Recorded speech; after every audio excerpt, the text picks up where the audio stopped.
Lui, c'est un économiste. Mais franchement, nous, on ne voit pas. Si c'est ça, être économiste, franchement, je préfère encore l'historien. Voilà. Gbagbo, c'est un historien et il a de la mémoire. À tel point que, et nous autres, ça nous aide. Parce que quand il nous parle de la Côte d'Ivoire. Voilà. Il amène les jeunes à savoir ce qui s'est passé dans le passé. Et moi, franchement, je lui tire chapeau. Ça veut dire qu'il a de la mémoire. OK. Donc, Gbagbo, il réunit les planteurs. Selon la vidéo qu'on a vue, il y a un point qui est sorti dedans. Il parle ici, en fait, de la corruption. Il parle ici de la corruption. Il voit que ce qui est dit n'est pas fait. On dit tout à l'heure, il a dit que non, au temps de Gbagbo, le prix de carreau, c'était 400 francs. Mais attention, hein, c'est monté jusqu'à 1000 francs. Et les planteurs sont là pour le témoigner. Vous n'allez pas nous mentir, en fait. C'est monté à 1000 francs. OK? Et au temps de Gbagbo, il y avait ce qu'on appelait la caisse de la stabilisation. Et cette caisse-là, c'est cette caisse de la stabilisation, en fait qui fixait le prix. Mais aujourd'hui, au temps d'Alassane, Alassane dit une chose, mais il a laissé l'opportunité aux gens de vendre le cacao ou d'acheter le cacao comme ils veulent. Le gouvernement dit une chose, mais les structures privées achètent comme ils veulent. Mais au temps de Gbagbo, c'était canalisé. C'est pour cela qu'on disait que les planteurs, ils allaient en bois de nuit, les planteurs étaient contents. Parce que ce que l'État a dit, c'est ce qui était suivi. On n'attendait pas que les gens donnaient les tickets ou bien quoi. Mais aujourd'hui, là, c'est devenu encore pire. Pendant les temps de campagne, Alassane vient et dit, j'achète vos cacao à 3 000. Ça, c'est ce qui est dit. Mais ce n'est pas suivi et les structures privées font de n'importe quoi. Donc, Gbagbo a fait une remarque. Et il a dit quoi? Il a dit que, mais il y a beaucoup de bruit qui coulent. On voit que le cacao n'est pas bien acheté aujourd'hui. Et il a dit, lui, en son temps, mais il rappelle le passé. La seule chose, comme je dis dans son discours, il n'a pas dit, il n'a pas mentionné ce qu'il compte faire. Moi, c'est ça un peu qui m'a un peu gêné. Mais sinon, c'est qu'il a dit. Il a dit, lui, à son temps. On lui disait que non, les gens volaient comment on appelle, les planteurs. Il y a beaucoup d'hommes qui venaient lui dire. Mais il a pris son temps pour écouter. Maintenant, peut-être la question qu'on va poser aux juristes, est-ce qu'un président ne peut pas, comme on l'appelle, s'approcher, ne peut pas convoquer ou bien ne peut pas dire au procureur de mener une enquête? Est-ce que ce n'est pas le devoir d'un président? Vous qui êtes juriste, peut-être Bitillon va se prononcer. Est-ce qu'un président, le président d'un pays, ne peut pas dire au procureur de mener une enquête par rapport à tel truc? Est-ce que ça ne se fait pas? Si vous me dites que ça ne se fait, ok, je vous donne raison. Mais à ce que je sache, il peut le faire, c'est son droit. Il a entendu. Et ce qu'il peut faire, il ne peut pas les prendre des foot en prison. Sur d'autres cieux, il y a des présidents qui les prennent sans même passer par la justice, qui les met en prison. Mais il a appelé le procureur, il a dit, pendant un mois, j'ai entendu, il faudrait qu'une enquête soit menée. Le procureur a mené ses enquêtes. Il n'a pas cherché à impressionner. Tapoter, s'il vous plaît, tapoter. Tapoter, s'il vous plaît, tapoter, c'est très intéressant. Parce que les gens de RDL, là, ils veulent détourner le sujet. On ne va pas vous laisser. Oh, laisse-moi, je vais terminer là. S'il vous plaît, laisse-moi, je vais terminer. Et donc, il a appelé le procureur, il a expliqué, il a exposé. Il a dit de mener une enquête. Mais le procureur a mené une enquête. Et ceux qui appelaient des gens, et après une enquête, ils sont passés devant la justice, ils étaient condamnés. Est-ce que ceux qui étaient condamnés, ils n'avaient pas vraiment détourné de l'argent? Si, ils avaient détourné de l'argent, et jusqu'à ce que même la femme de son premier ministre, de son collaborateur, Afin Guessan faisait partie. Elle était emprisonnée. Vous dites que non, Gbagbo, il a écouté les bruits. Mais attention, lui au moins, ça veut dire qu'il a les oreilles sur tout ce qui se passe à la Côte d'Ivoire. Il écoute même aussi ce que le bas peuple dit. Mais Alassane Dramane Ouattara, depuis, on est en train de parler des détournements. Est-ce qu'il n'entend pas cela? Vous dites que non, il y a des instituts d'audit, c'est eux qui sont chargés à le faire. C'est faux. C'est faux. Mais ton peuple se plaît qu'il y a trop de détournements dans le pays. Celle aujourd'hui qui est Nina Keïta, elle a détourné de l'argent dans ce domaine où elle est. Des diabis, du fait. Il a détourné des milliards. Est-ce qu'Alassane n'entend pas? Même si c'est faux, il peut au moins chercher à savoir, le peuple est en train de se plaindre. Vous dites que non, ce n'est pas le rôle du chef de l'État. OK? Donc c'est de ça que Gbagbo est en train de parler. Il a appelé le gars, les enquêtes se sont menées, il les a condamnés. Ce n'est pas lui qui a dit de les condamner, c'est la justice qui les a condamnés. Et quand on les a condamnés, et c'était faux, c'était vrai. Vous êtes en train de changer le sujet. Le sujet ici, est-ce que Alassane Ouattara est-ce qu'il n'a pas le droit de dire au procureur de mener une enquête sur les détournements qui ont lieu actuellement en Côte d'Ivoire? Et pour terminer, je vous rappelle que Makosso, au Congo là-bas, il a dit aux Congolais que tout ce que le RHDP fait là, c'est du mensonge. C'est du mensonge et qu'ils nous font croire que le pays est développé, mais alors que c'est faux. C'est parce que nous, on est patriotes, c'est pour ça qu'on ne veut pas le dire. Sinon, allez-y voir Yopougon, il n'y a pas de l'eau. Allez-y voir Dante là-dedans, il n'y a pas de l'eau. Makosso, il est allé au Congo, il a dit cela. OK? Je m'arrête là. Merci.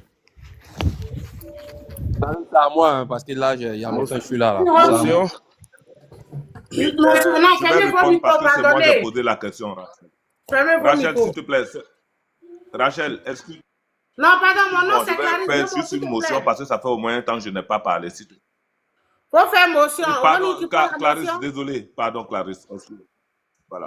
Ronnie, Mais tu prends la motion oui, ou il va pas? prendre la motion. Oui, Il va la prendre. si c'est à moi, il n'y a pas de problème, il n'y a qu'à parler. Non, mais la motion, Ouais, c'est une minute. merci à Ahmed tout à l'heure qui a... Il n'y a pas de souci. Merci à Ahmed tout à l'heure qui a démontré avec maestria ce que je devrais dire. Merci Ahmed. Merci d'être au RHDP, mon cher ami. Merci de mener la lutte de la Côte d'Ivoire du président Alassane Ouattara avec moi. Oui, le président Ouattara a le droit d'appeler le procureur pour lui dire de mener des enquêtes. Mais le président Ouattara, quand vous regardez tous les jours, toutes les grandes décisions judiciaires qui doivent se faire, il les annonce. En fait, c'est une intervention. Il s'adresse à la nation et il donne ses directives. C'est différent de dire que je suis allé au marché de Yopougon ou je suis allé au marché Kokoviko. On m'a dit ceci. Non, le président Ouattara s'adresse à la nation ou en conseil de ministres. Il dit, nous allons faire ci, nous allons faire ça. C'est ça un état de droit. L'état de droit ne se nourrit pas de Radio Trècheville. Ça ne se nourrit pas de Radio Guétouzon. Ça ne se nourrit pas de Radio Guessabo. Ça se nourrit des faits et des décrets qu'on prend. Lorsque le président de la République dit, par exemple, Ta question, nous allons c'est quoi? faire ça, Ta question, c'est quoi? Ta on question, est c'est quoi? avertis tous au même niveau. Ta question, c'est Mais non, quoi? c'est pour te dire que ce que M. Laurent Gbagbo a fait, C'est ça pas ne- question. Là, c'est pas une question. C'est quoi ta question? Ta question, c'est quoi? Ta question, c'est quoi? Ta question. Il va répondre, on va passer à quelqu'un Voilà, d'autre. pose ta question. On n'a pas dit de parler. que ce que Oui. le président de la République a fait, le président Laurent Gbagbo, c'est pas comme ça qu'on s'adresse. Mais c'est pas une action question. Donc, laisse-moi judiciaire. passer à autre chose. Laisse-moi passer. C'est pas une question. Laisse-moi Merci, passer à autre merci. chose. Merci. Tu auras un temps de parole après. Bijou, tu es là? Je suis monté en vent bijou. Faut me respecter quand même. Moi, je vais faire Même si on est RDF, faut nous Non, respecter. Ronnie, il ne va pas prendre ta motion. Camille, ferme ton micro. Ton Faut nous patron est respecter. déjà là. Je suis C'est monté en vent Ronnie, bijou. c'est lui qui a parlé avant Ronnie, là, c'est lui que j'ai. Ah, Andy, vas-y, tu vas dire quoi ici même? Vas-y. Non, moi, je vais lui demander, comme il a dit que, ouais, Non, que... Camille, ferme ton micro. Ronnie, il ne va pas prendre ta motion, s'il te plaît. Laisse Ronnie tranquille. Andy, vas-y. Merci beaucoup. Tu sais, Ronnie, à t'écouter, tu veux défendre l'indéfendable. C'est dommage pour toi, franchement. Parce que tu n'as pas les outils nécessaires pour pouvoir défendre Laurent Gbagbo. La gestion de Laurent Gbagbo, là, nous, on était victimes de ça, de sa gestion. Et ça a eu un impact sur la vie sociale, culturelle, même la vie alimentaire de notre pays. On a vu sur Laurent Gbagbo ici des femmes qui sont allées marcher, tout simplement pour demander qu'on veut manger, nos mamans, nos pauvres mamans, que chaque matin, 4 heures du matin, 5 heures du matin, se lèvent dans les rues, vont marcher, chercher les aubergines, les tomates, pour vendre, pour nourrir les propres enfants. Ils étaient en difficulté, ils ont décidé de marcher, parce que la vie devenait chère. Ils n'arrivaient pas à nourrir les enfants. Les femmes de Côte d'Ivoire sont sorties pour demander simplement une simple marche. On les a déjà, Ronnie. Mais les femmes qui aujourd'hui... C'est pas ça le sujet, champion. C'est pas ça le sujet. Toi là, je suis pas ton ami. Ouvre pas ton micro comme un sauvage là. C'est autant de Gbagbo, il y a du bordel partout au plateau là-bas. Autant de Ouattara, c'est pour organiser. Donc quand je finis, tu prends ton temps de parole. Voilà. Ferme ton micro. Du coup, on a vu ici des choses ici incroyables sur tout le truc. Moi, je connais une petite là, une petite. C'était un boss, un DG au temps de Laurent Gbagbo, qui payait sa maison, sa maison, qui avait offert à la fille une RAV4 et qui nourrissait sa famille. Le gars nourrissait sa famille, un DG au temps de Laurent Gbagbo, qui faisait tout ça pour les petites filles. C'est sur Laurent Gbagbo, on a vu ça ici. La gestion était calamiteuse.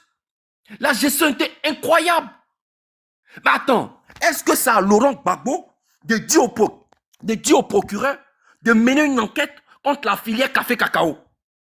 Est-ce que c'est au chef d'État de prendre cette décision-là? Mais le procureur lui-même ne peut pas s'auto-saisir? Ou bien le ministère des Finances ne peut pas s'auto-saisir? Tu ne peux pas saisir le procureur de la République pour mener une enquête? Parce que le ministère des Finances là, a la capacité de vérifier les faits. Et puis mener une enquête. Demander au procureur de la République de s'auto-saisir. Mais Gbagbo dit que lui, il entend. Il entend des gens parler depuis 2 mois. Donc, c'est ces gens-là qui ont parlé. Il fallait que le président Laurent Gbagbo lui-même donne la décision au procureur de la République pour que le procureur de la République puisse mener une enquête. Sans Laurent Gbagbo, il n'y avait personne qui avait la capacité de mener une enquête contre la filière café cacao parce que ces gens-là, c'était les amis de Laurent Gbagbo et personne ne pouvait les toucher. La preuve que lorsque Marcel Gosso était inculpé dans le déchet toxique, Laurent Gbagbo a dit, lui là, on ne touche pas Marcel Gosso, on ne touche pas Simone Gbagbo. Et ça a été un fait ici, il a réhabilité Marcel Gosso dans son poste de DG. Lorsque Charles Konan Banny, premier ministre de la République de Côte d'Ivoire, a décidé de mener une enquête. Et dans l'enquête qu'ils ont décidé de mener, Charles Konan Banny était impliqué. Et il dit Charles Konan Banny, Marcel Gosso était impliqué dans l'affaire Pobo Koala, déchets toxiques. En tant que premier ministre, il a conseillé à Laurent Gbagbo de faire démissionner Marcel Gosso. Quelle était la réponse de Laurent Gbagbo? Niet, on ne touche pas à mes gens. Malgré que Marcel Gosso était impliqué dans le déchet toxique. Donc il y a des gens que Laurent Gbagbo ne peut pas les envoyer en prison et il y a des gens que Laurent Gbagbo peut les envoyer en prison. C'est-à-dire que Laurent Gbagbo était en même temps président de la République, en même temps, il était chargé de tout ce qui est affaires juridiques de notre pays. C'est impossible. La séparation du pouvoir au temps de Laurent Gbagbo était inexistante. C'était Laurent Gbagbo lui seul qui décidait tout ce qui devait se mener, y compris même des forces de l'ordre. Quand Laurent Gbagbo dit, quand il y a la marche du 4 novembre 2004, quand les femmes du RHDP et les femmes du PDCI et du RDR ont décidé de marcher sur le plateau, mais la décision là, c'était Laurent Gbagbo qui avait donné l'ordre de pouvoir mater tous ceux qui décidaient de marcher et la vidéo est là. La vidéo est là. Est-ce qu'il y a eu des enquêtes judiciaires? Lorsque les gens sont en déjà dans le plateau là, est-ce qu'il y a eu des enquêtes judiciaires? Jusqu'à aujourd'hui. Est-ce qu'il y a eu des enquêtes judiciaires pour son propre ministre de l'Intérieur? Jusqu'à aujourd'hui. Parce que l'ordre n'est pas venu de Laurent Gbagbo. Tant que Gbagbo n'avait pas donné d'ordre, il n'y avait pas des enquêtes qui étaient menées dans notre pays. Mais au temps de Laurent Gbagbo, le café cacao était payé à 400 francs. C'est jusqu'en 2011, à la chute où Laurent Gbagbo n'était plus président de la République, la Côte d'Ivoire traversait une crise. Les bailleurs de fonds avaient besoin du cacao ivoirien. Donc le prix montait parce que le port d'Abidjan était sous embargo de l'Union européenne. Donc le prix du cacao commençait à flamber. La demande était en hausse. La raison pour laquelle le cacao était payé à 1000 francs, mais c'était à la chute, c'est parce que la Côte d'Ivoire traversait une crise. Sinon, si la Côte d'Ivoire ne traversait pas une crise en 2011, le cacao continuait à être payé à 400 francs. Vous ne dites pas la vérité aux Ivoiriens. Vous ne dites pas la vérité aux Ivoiriens. Vous défendez l'indéfendable. On dirait des gamins qui ne veulent pas voir la vérité en face. Mais la vérité, on va enlever ça de vos yeux. On va mettre une colle qui va vous permettre de bien voir. On va vous donner des lunettes. Pour que vous vous rappelez du passé. Parce qu'il y a l'impression que vous avez oublié le passé dans votre cerveau. Mais nous, on va vous rappeler ça. Comment la gestion du pays était calamiteuse. On a vu ici Guillaume Soro. Est-ce que Guillaume Soro, qui était chargé de désarmer, est-ce que Guillaume Soro, dans l'accord que Guillaume Soro lui-même il a signé, Pourquoi c'est Nadi Bamba qui devient interprète ou bien qui devient une forme d'accord entre le gouvernement et Guillaume Soro? Nadi Bamba jouait quel rôle? Quel est le rôle que Nadi Bamba avait? Quel est le poste que Nadi Bamba occupait dans le gouvernement? Mais venez, on en parle. Venez, on en parle. Pourquoi vous n'en parlez pas de ça? Quand vous dites que la gestion était calamiteuse, mais c'est la vérité. Est-ce que Nadi Bamba était reconnue officiellement en tant que femme épouse du président Laurent Gbagbo? Mais non. Celle qu'on connaissait, c'était Simone Eric Gbagbo. Mais quand on vous parle, vous faites exprès de ne pas voir la vérité en face. Mais on va vous rappeler ça. Parce que le passé va vous rattraper.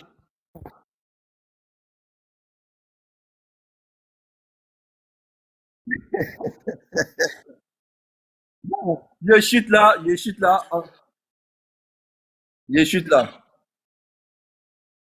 chute là. Tout en vous disant que c'est encore mieux aujourd'hui.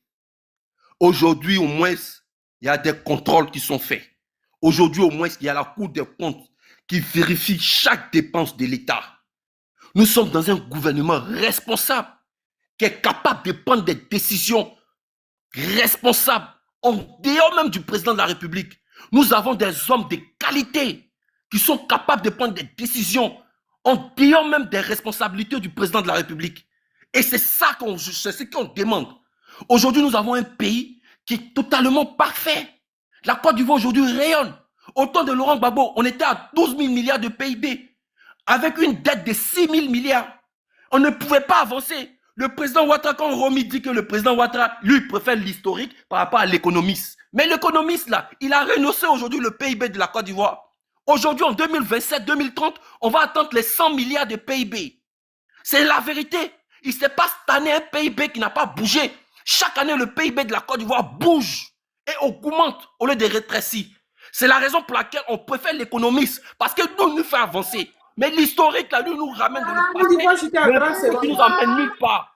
Et tu ne peux pas comparer aujourd'hui. Tu ne peux pas comparer aujourd'hui l'économiste à l'historique. Parce que l'historique aujourd'hui, l'historique est Laurent Gbagbo. Qu'est-ce qu'il nous a apporté? Il nous a ramené dans le passé avec des gens qui ont pillé les ressources du pays. Mais regarde l'économiste aujourd'hui. Quand toi-même tu te lèves et tu regardes ta Côte d'Ivoire d'aujourd'hui et ta Côte d'Ivoire d'hier, est-ce que tu ne vois pas qu'il y a une différence, Romy? Tu ne vois pas que la Côte d'Ivoire rayonne aujourd'hui? Tu ne vois pas quand on parle du métro? Pendant ce temps que 30 ans on parlait de ça, ça ne s'est jamais réalisé. Il fallait l'économiste pour que ça se réalise aujourd'hui. Est-ce que quand tu vois aujourd'hui la Côte d'Ivoire, il y a des routes partout. Quand tu vas dans ton... Pas mon micro. Quand tu vas dans ton Gagnoua ou bien dans ton Djokwe là, tu vois qu'il y a des routes nouvelles qui sont faites. Tu vois que la route est... C'est bon, il y a quoi? Ah, il y a quoi? Arrêtez de faire mon micro, je suis en train de chuter là. Je suis en train de chuter. Ouais, mais t'as payé juste en 30 secondes. On dit c'est bon maintenant, il faut laisser la parole à Bijou. Les modérateurs, fou là, laissez les gens parler là. Donc du coup, je chute en une seconde. Donc du coup, Clarisse, il y a un changement radical. Et je préfère 1000 fois, 10 000 fois, 2000 fois, 100 000 fois et 15 milliards de fois l'économiste que Clarisse, c'est quel mot des Ivoiriens. Vous savez, moi, ce qui me plaît sur vos panels, c'est que les gens viennent, ils déversent. Mais l'histoire se constitue sur le passé et nous permet de vivre le présent et de voir le futur. Bisous, merci de nous dire qu'il n'y a pas de camions poubelles en Côte d'Ivoire. Bisous, merci de nous dire que les caniveaux ne sont pas nettoyés. Bisous, merci de peindre l'image de la Côte d'Ivoire en noir. Bisous, merci. Mais Bisous, il faudrait que tu te rappelles qu'il y a un temps derrière où il n'y avait pas tout ça. Où il n'y avait même pas de passage de camions pour passer. C'est en ce moment qu'on a eu la prolifération des brouettes à Yopougon, à Bobo, à Yopougon, à Djamé et partout. Mais à un temps, au moment même où le président Bédi était là, on avait au moins quelques camions qui passaient. Oui, quelques camions passaient.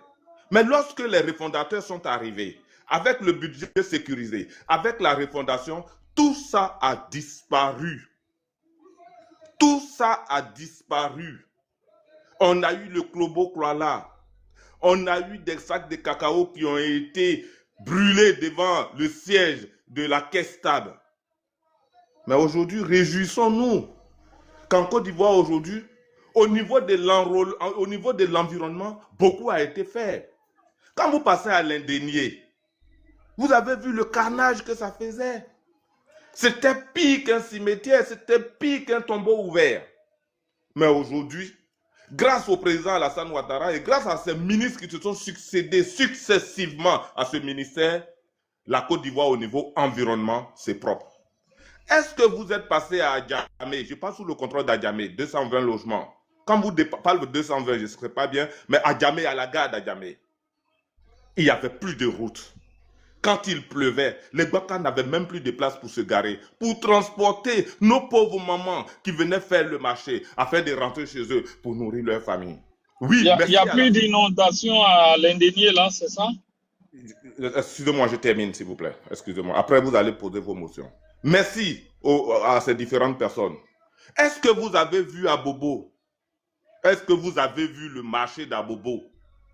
Est-ce que vous avez vu Ndokwa? Est-ce que vous avez vu Derrière Rail? Est-ce que vous avez vu Tchapacha? Est-ce que vous avez eu Dokui? Est-ce que vous avez eu aujourd'hui tout ce qui est en Côte d'Ivoire? À un moment donné, il faudrait que nous, Ivoiriens, nous puissions faire l'état des lieux d'avant le président Alassane Ouattara et à l'actuel, au présent du président Alassane Ouattara. Tout à l'heure, on vous a dit, Ahmed vous a dit l'état. Nous agissons par on dit. Pour pouvoir diriger un pays, ce n'est pas les on dit. Je vois le dos du nageur. Mais on n'arrive pas à attraper le ventre du nageur. Et on attend que les dégâts puissent survenir. Le président Ouattara ne fait pas ça. Dès qu'il voit très loin, il commence à contrecarrer. Oui, vous avez tous vu. Nous avons dit, le président Laurent Gbagbo aujourd'hui qui nous parle de oui, on dit oui, c'est 2800 le cacao, mais quand le président vient, on leur donne un petit papier, on leur dit attendez. Mais non, ce n'est pas de ça qu'il s'agit. Il s'agit de combien a augmenté, à combien de pourcentage a augmenté le prix du cacao d'aujourd'hui, c'est-à-dire au temps passé. Quand vous dites souvent, vous dites non, on fait des comparaisons, mais l'administration est une continuité. On se réfère du passé pour faire le présent. Vous pensez que si le président Ouattara avait pris le pays aussi calamiteux dans l'état qu'il était, jusqu'à aujourd'hui, je vous dis qu'on avoisinerait les pays les plus développés d'Afrique. Je vais parler de l'Afrique du Sud. Parce que le président Gbagbo, en partant, qu'est-ce qu'il a fait? Il a tout détruit. Il a tout détruit. Donc le président Ouattara était obligé de tout reconstruire, y compris l'environnement, y compris la sécurité, y compris l'éducation, y compris la santé, y compris l'éducation.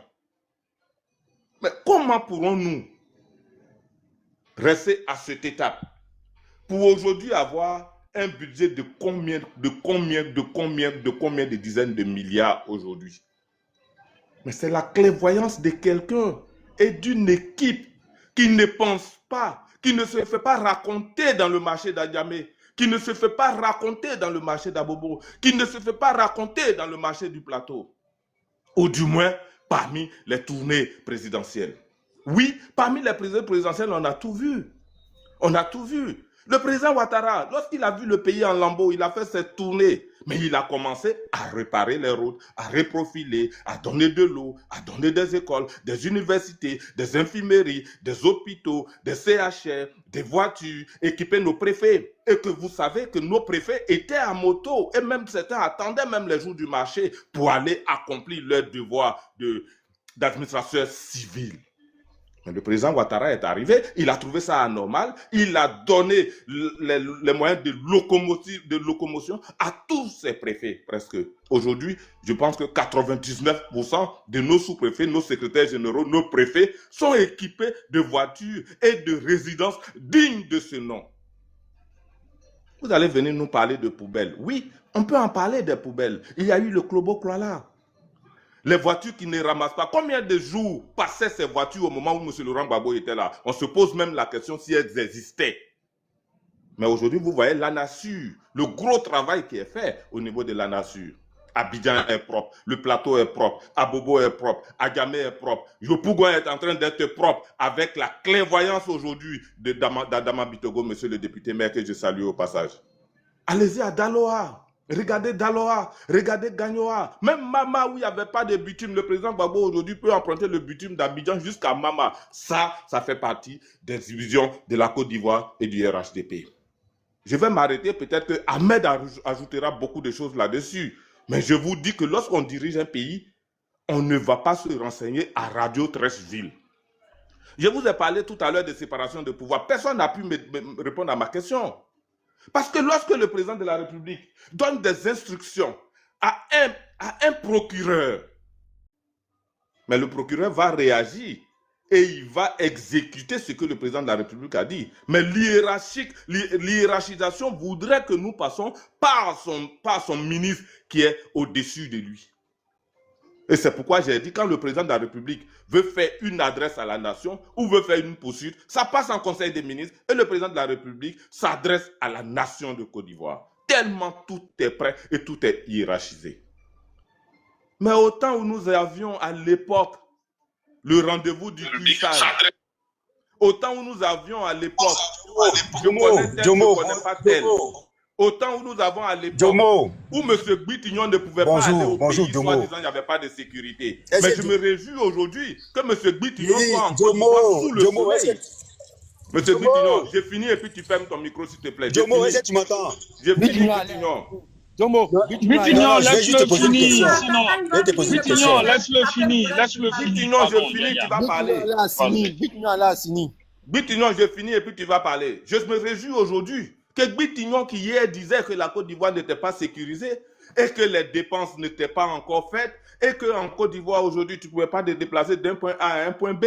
Mais je me réjouis que Gbitignon soit aujourd'hui à Assini, déshabillé, en exposant son corps européen au soleil de la Côte d'Ivoire, en mangeant bien sûr le produit bio sous le contrôle des agents de sécurité, de forces de police et de gendarmerie à Assini. Mais M. Gbitignon, vous avez oublié que vous avez dépeint l'image de la Côte d'Ivoire devant l'opinion internationale et nationale. Mais M. Gbitignon, moi je suis fier aujourd'hui que vous demandez au moins une audience au maire de la ville où vous vivez. Demandez-lui comment se passe aujourd'hui en Côte d'Ivoire les attributions, la distribution des richesses. M. Gbitignon, je m'arrête là sous le contrôle de mon frère Ahmed. Merci à vous. Merci. Clarisse, je fais une motion et Gbitignon va prendre également sa motion, si c'est OK. Voilà. Moi, je Non, me parce pose... qu'après, c'est Moël qui doit parler, donc on fait ta motion après. Voilà, on va juste faire des motions courtes, hein, voilà. Moi, je me pose une question quand j'écoute certains Ivoiriens. Moi, je suis choqué, par exemple, d'entendre qu'à l'Indénié, l'Indénié est beau. Mais l'Indénié, là, le programme d'assainissement d'Abidjan est tellement mal fait, et ça, ce n'est pas du fait de la faute du RHDP ou de qui que ce soit. Moi, je pense en tant qu'intellectuel, nous-mêmes, nous devons penser pour voir comment refaire ce truc-là. Cet endroit-là est un bas-fond. C'est le lieu de rassemblement de tous les eaux de ruissellement d'Abidjan. Et les canaux d'évacuation sont connectés et sont construits de telle sorte à conduire tous les eaux dans cet endroit-là. Il n'y a pas de déviation. Et vous venez nous parler ils ont planté quelques fleurs, ils ont mis un peu de bitume et choses. Soyons sérieux. Voilà. Donc moi, ma motion est de savoir, est-ce que nous tous, nous sommes Ivoiriens et nous souhaitons le bien-être en Côte d'Ivoire, ou bien nous sommes tellement omnibulés par nos partis que nous-mêmes nous oublions nous-mêmes notre propre bien-être. C'est cela ma question. Parce que je veux bien comprendre que les gens défendent des positions, mais des choses qui touchent à la population, à nous tous. Ahmed qui est là, quand il prend son woro-woro, qu'il passe à l'Indénié, il passe dans les eaux usées d'Abidjan. Voilà. Quand moi, je suis à Abidjan et que je prends ma Land Cruiser et que je passe à l'Indénié, la voiture est salie par les eaux usées. C'est de cela qu'on parle. Nous sommes tous, d'une manière ou d'une autre, victimes de tout ce phénomène-là. Donc, s'il vous plaît, mettez les partis à côté et puis parlons de choses objectives qui vont aider la population ivoirienne. Voilà, donc ma question est de savoir est-ce que c'est les partis qui sont mieux ou c'est la population C'est nous-mêmes notre propre bien-être qui est chaud. Boutignon, Merci pose ta beaucoup. motion. Mais, non, je réponds motion par motion, s'il te plaît. Je réponds motion par motion. Oui, je suis content que tu me dises ça. Et je suis très fier que tu aies une Land Cruiser à Abidjan. Parce que cette Land Cruiser que tu as, tout le monde ne l'a pas, c'est une chance. Maintenant, quand tu me parles des petites fleurs qu'on a plantées, les petits goudrons qu'on a mis de côté, à l'époque, quand il pleuvait, sur l'Indénié, c'était un bouchon interminable. Pour te dire aujourd'hui, lorsque tu pars de chez toi, je ne sais pas où tu habites pour aller au plateau, tu as moins de temps à faire et tu as plus de choix à faire en matière de route pour arriver au plateau. Pour ta motion, je m'arrête là et j'écoute le reste. Moël, vas-y. Bonjour à tout le monde. Bonjour, maman Clarisse. Il y a longtemps. Reine des Bonjour, jeux. Moël. Comment tu J'avais vas? ma motion, hein, c'était à moi de parler ou bien j'avais ma motion, Clarisse. Bon, vas-y pour ta motion. Motion pour qui? Pour Jumbo, c'est ça? Moël, bon, vas-y. Jomo, je te salue. Jomo, je te salue. Je salue tout le monde sur le panel. Effectivement, je suis dans mon pays, Jomo. Mais dans ton esprit de RHDP, dans ton esprit de RHDP, quand on critique l'action du gouvernement Ouattara, pourtant on dépeint en mal le pays. Jomo, il faut te calmer. La Côte d'Ivoire, là, elle appartient à tout le monde. Mais moi, Boutignon, là, quand je prends la parole sur les panels, c'est l'action, la gouvernance du RHDP que je critique. Voilà. Donc pour toi, quand on critique la gouvernance du RHDP, on dénigre la Côte d'Ivoire. Bon, l'amalgame est vite fait et je te laisse la responsabilité de tes propos. Maintenant, ma motion, elle est la suivante. Alors, tu dis que le ministre Adama Bitogo fait du bon boulot et qu'il y a des routes qui sont profilées, il y a plein de choses qui ont été faites. Jomo, comme tu es un cadre du RHDP, ma motion est la suivante. Demande aux autorités RHDP d'aider les populations de l'Ouest à avoir des routes acceptables. Jomo, l'axe Ouagayo-Saint-Fra, je t'invite à l'emprunter. Alors, tu parles de Yopougon. Jomo, il y a des quartiers où on dit il n'y a pas de goudron. Et les rues de Yopougon, il y a d'énormes rues où tu as encore des crevasses. Donc, comme tu es implanté au sein du RHDP, ma motion est de dire à ces autorités de mettre tout en œuvre pour améliorer le quotidien des habitations, comme le dit Dr B. Voilà un peu ma motion.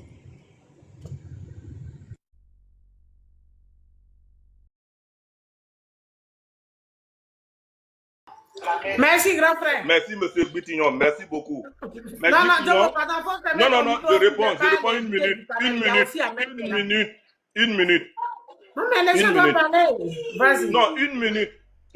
Je dis bien, Boutignon, lorsqu'on dénonce la manière de gouverner, c'est bien. Mais il faut aussi admirer et savoir ce qui a été bien fait dans cette manière de gouverner. Certes, d'après toi, il n'y a pas de démocratie. Les élections ont amené au pouvoir le PDCI à tout maudit. Il faut aussi dire ça. Maintenant, je ne t'ai pas dit que le Premier ministre, le président de l'Assemblée nationale, Adama Bitogo, j'ai dit grâce à Adama Bitogo, Yopougon sera beau. C'est ce que je suis en train de te dire. Maintenant, pour aller à l'ouest, nous savons que il n'y avait pas de route. La côtière, elle était vraiment délabrée. Mais aujourd'hui, la côtière, elle est refaite à neuve. Donc, pour te dire que dans cette gouvernance que tu dénonces, il faudra aussi savoir que dans cette même gouvernance, il y a eu des choses qui ont été bien faites. C'est ce que je te demande, Boutignon. Bonnes vacances à toi sous le soleil d'Assini. Mais avant de quitter Assini, Il n'a pas répondu à ma motion, hein. Il n'a pas répondu à ma question au passage. avant de quitter Assini, essaie de rencontrer le maire pour voir ce que l'État met à ta disposition. Tu as vu la nouvelle route d'Assini là, tu as passé là-dessus, Boutignon. Grand frère Boutignon, allez là, tu as fini, c'est ça? Attends, Clarisse. Est-ce que tu écoutes j'ai dit, ils sont de la langue de bois.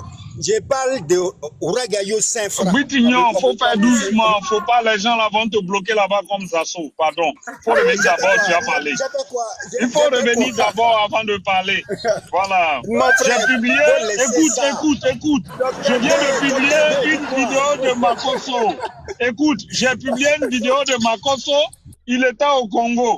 Ce qu'il disait au Congo, là, ça n'a rien à voir avec ce qu'il dit. Non, mais Quand il est en Côte d'Ivoire. Donc, on va laisser. Bitignon est allé chercher, Bitignon est allé tracer la route quand il va venir, Thiam va rentrer. Bitignon est allé voir quand il va venir, Thiam va rentrer. Jomo, faut demander à Bitignon, il a pris la nouvelle route que Ouattara a fait pour aller à Sini là. Bitignon, tu as pris la route là? Moral, tu es là, vas-y. Non, moi j'ai pris. Non, j'étais en hélico. Hein. Moi, je suis venu en hélico à Sini, s'il te plaît. Ça va, grand frère. Ça vous dit qu'il n'y a tellement pas de route qu'il est obligé de prendre l'hélico. Et Ahmed, lui, il a fini par avoir Coco parce que son woro là, dans tous les ravins d'Abidjan, hein, il se fait. Ça peut Moral, vas-y. Ahmed, j'attends toujours l'invitation. C'est mardi, j'appelle Waro, docteur. Ahmed, j'attends toujours l'invitation, Ahmed. Attends. Moral, vas-y, vraiment.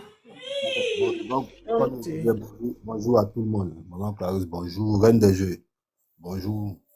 Bonjour, grand frère Bitignon, bon séjour à toi, chez toi, en Côte d'Ivoire. Ahmed Grenadier, bonjour. Bonjour, docteur, l'enfant du peuple, force. Andy, bonjour. Monsieur Diomo, bonjour et bonjour aux 234 personnes qui nous écoutent. Bon mois de carême, bon jeûne à tout le monde. Voilà, on est dans une période sainte où chacun est consacré, est concentré à rendre hommage comme il le peut à un mois de pénitence pour louer, pour implorer son Dieu. Et pour moi, dans cette période-là, quand on a la crainte de Dieu, il faut souvent aussi, pas souvent, il faut obligatoirement dire la vérité. Monsieur Diomo a dit ici, nos préfets étaient à moto, qui n'avaient pas de résidence. C'est grâce à Alassane Dramane Ouattara. Bon, si dans cette période-là, on doit mentir comme ça au peuple de Côte d'Ivoire, c'est dangereux. Nous, on est nés, grandis en Côte d'Ivoire. J'ai parlé de réhabilitation, s'il te plaît. Non, tu as dit qu'ils étaient à moto. Il faut fermer ton micro. Tu as dit qu'ils étaient à moto. C'est dangereux ce que tu dis. Je l'ai dit parce que j'ai quelqu'un qui est dans le corps préfectoral. Il faut fermer ton micro. Il faut fermer ton micro, s'il te plaît. Tu as parlé là. Je n'ai pas ouvert mon micro. Ferme ton micro. Voilà. Sinon, nous, on est Ivoiriens. On a grandi en Côte d'Ivoire. On n'est pas Ivoiriens depuis 2011. Ce qu'on sait, c'est que depuis Félix Houphouët-Boigny, les préfets, les sous-préfets de toutes les régions de Côte d'Ivoire avaient des résidences dans toutes les régions de Côte d'Ivoire. Voilà. Ce n'est pas autant d'Alassane Dramane Ouattara. La Côte d'Ivoire n'est pas née sous lui. Non. Ici, c'est le discours du président Laurent Gbagbo. Et ce discours-là intervient pendant que la filière café-cacao, plus particulièrement la filière cacao, traverse une crise. Donc, le président Laurent Gbagbo reçoit les planteurs. Et pendant son discours, il parle de son expérience concernant cette filière-là quand il était président de la République. C'est là le vrai problème, c'est là le sujet. Maintenant, après, si on doit revenir aux histoires des routes et tout ça, bon, c'est un peu compliqué. Que disait le président Alassane Dramane Ouattara? Que disait le président Alassane Dramane Ouattara en 2010 concernant la filière café-cacao? Parce que le sujet, c'est ça. Arrêtons d'aller dans tous les sens. On va écouter Alassane Dramane Ouattara, ce qu'il nous disait en 2010, ce qu'il promettait aux agriculteurs ivoiriens. Aujourd'hui, ça fait plus de 15 ans qu'il est au pouvoir. Qu'en est-il de toutes ces promesses-là? C'est là le débat. C'est pour ça que le président Laurent Gbagbo a reçu les planteurs.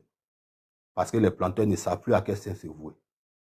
Donc, ils vont rencontrer un ancien chef d'État, un homme politique, pour lui exposer leurs différents problèmes, les difficultés qu'ils traversent. On va écouter Alassane Dramane Ouattara.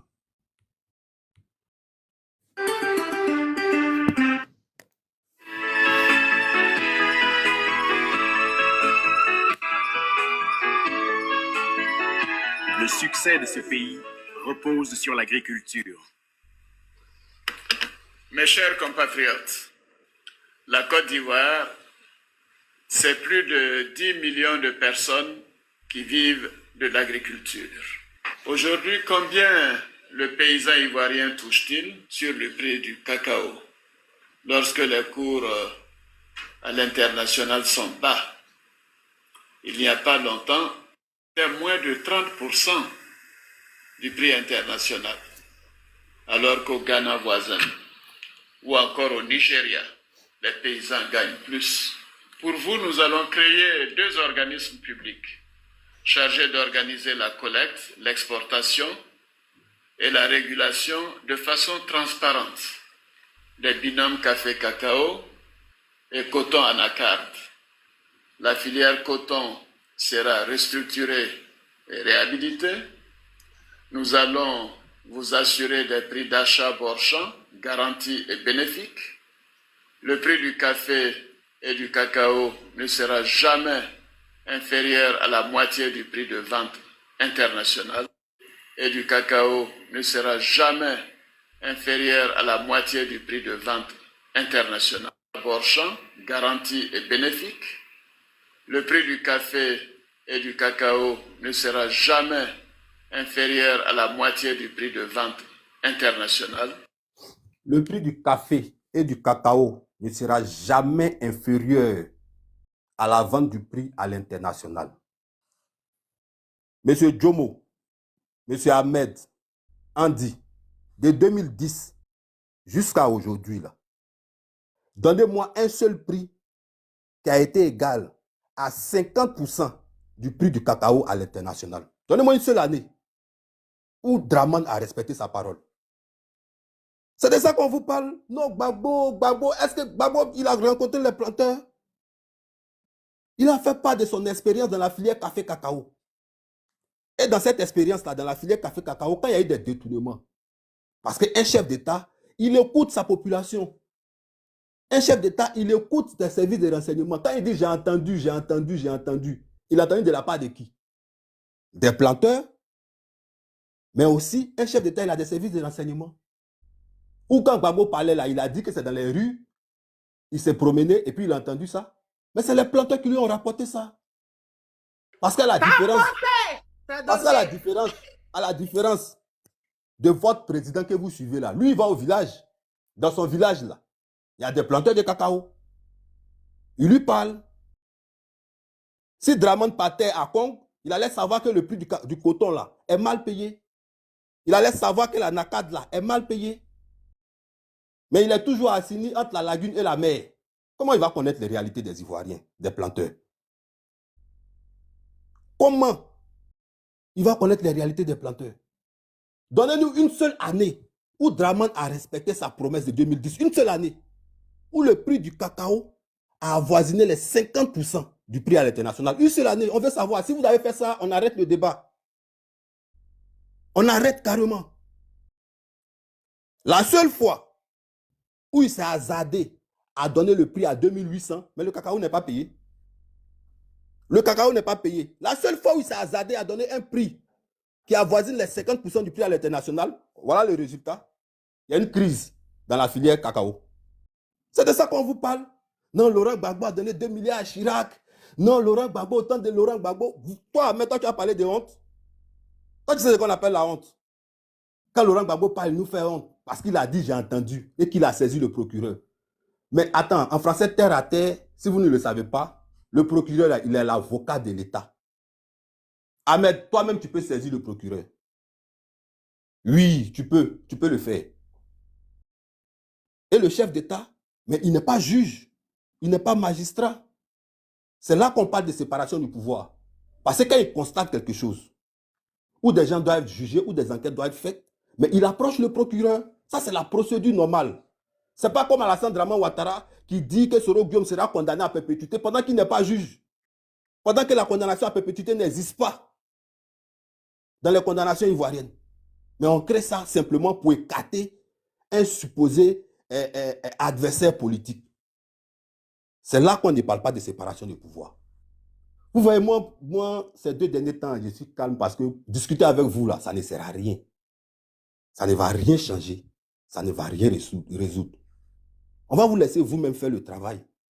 Parce que vous-même, vous allez faire le travail pour l'opposition. Vous allez faire le travail pour l'opposition. Vous allez maltraiter les Ivoiriens. Vous allez pousser les Ivoiriens à bout avec vos décisions, avec vos agissements. Quand les Ivoiriens seront face au mur, là, seront dos au mur, mais ils n'auront plus une autre alternative que de vous chasser du pouvoir. C'est tout. Sinon, parler avec vous, là, ça va résoudre quoi? Ça ne va rien changer. Ça ne changera rien. Vous qui vous êtes levés ici pour vous battre pour votre nord, là, qu'est-ce qui se passe au nord aujourd'hui? On est là, on constate, mais vous ne parlez pas de ça. Laurent Gbagbo fait une déclaration sur le café cacao, comme s'il avait menti, vous sortez. Vous tirez une phrase de son contexte et vous développez ça. Vous voulez faire croire aux Ivoiriens que Laurent Gbagbo était la honte. Ahmed, la honte, là, c'est quand une fille qui vient d'une famille musulmane, oui, parce qu'on va parler des musulmans, parce que vous, là, vous avez brandi la religion pour arriver au pouvoir. Vous avez brandi la religion pour manipuler tout le nord de la Côte d'Ivoire. Donc, quand une fille vient de cette famille-là, une famille très pieuse, parce que pour vous, la religion, elle est très importante, elle ne doit même pas être mêlée de près ou de loin à un scandale de pédocriminels. Ça n'existe pas. Quand on a honte, là, on sort et puis on la démet de ses fonctions. Quand on a honte, là, on sort et puis on dit non, non, non, non, non, ma fille, là, elle a mal agi. Enlevez-la là parce qu'elle n'est pas de bonne moralité. Elle n'est pas une bonne musulmane. Mais on n'a pas honte. Donc, on la maintient à un poste qu'elle ne mérite même pas. On n'a pas honte. On ne dit rien parce que ça ne nous regarde pas. C'est ça la honte. La honte, là, c'est de gérer la Côte d'Ivoire avec sa famille. Bombarder sa nièce à la geste aussi. Prendre son mari pour le rendre ministre. Faire de sa maman mère au nord. Parce que oui, vous faites des gens maires, vous faites des gens députés. Parce qu'en Côte d'Ivoire, la CEI là, est dans vos mains. La preuve, le président de la CEI, c'était un ancien rebelle. Une rébellion qui a installé Alassane Dramane Ouattara au pouvoir. Donc c'est vous qui décidez qui doit être maire, qui doit être député. Ce n'est pas Saleh Timokou qui va me dire le contraire. Malgré tous les PV dans sa main, qui le déclarait vainqueur, mais vous avez tout fait pour lui faire perdre les élections. Et ça, c'est le RDR. C'est vous qui devez avoir honte.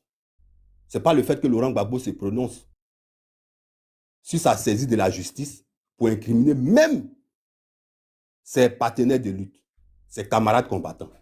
C'est vous qui devez avoir honte. Quand la haute autorité de la haute gouvernance dit que plus de 1000 milliards sont détournés chaque année dans la... Pas du jour au lendemain pour commencer à lancer des enquêtes. Je le dis et je le répète, dans cette histoire de Nina Keïta, j'ai toujours posé la question, je n'ai jamais eu de réponse. Je dis, qu'est-ce que vous lui reprochez concrètement à cette dame? Vous reprochez quoi concrètement à cette dame? Et jusqu'à aujourd'hui, personne n'est capable de me dire ce dont on lui reproche. Parce que si c'est le fait d'avoir justement été entremetteuse entre des personnalités et d'autres personnalités, pour moi, c'est pas qualifié, je vais dire, c'est pas un délit. Ou si elle a été entremetteuse dans l'achat de systèmes informatiques ou de sécurité, moi, je vois pas où est le problème. D'ailleurs, je posais la question à quelqu'un ici, au temps de Gbagbo, on aurait appris que le pasteur Coré Moïse était celui-là qui allait parfois négocier pour le compte du régime Gbagbo les acquisitions d'armes. Pourtant, c'est un pasteur. En tout cas, je ne sais pas quels sont ses qualificatifs ou bien quels sont ses... En tout cas, je ne sais pas ce qu'il a comme niveau en matière militaire pour être celui-là qui puisse être entremetteur dans le cadre de l'acquisition des armes en Côte d'Ivoire. Donc, pour moi, ça, c'est pas le plus important. Le monde fonctionne de sorte à ce que c'est toujours par des personnes interposées qu'on arrive finalement pour avoir un résultat. Donc, ça, c'est pas un délit.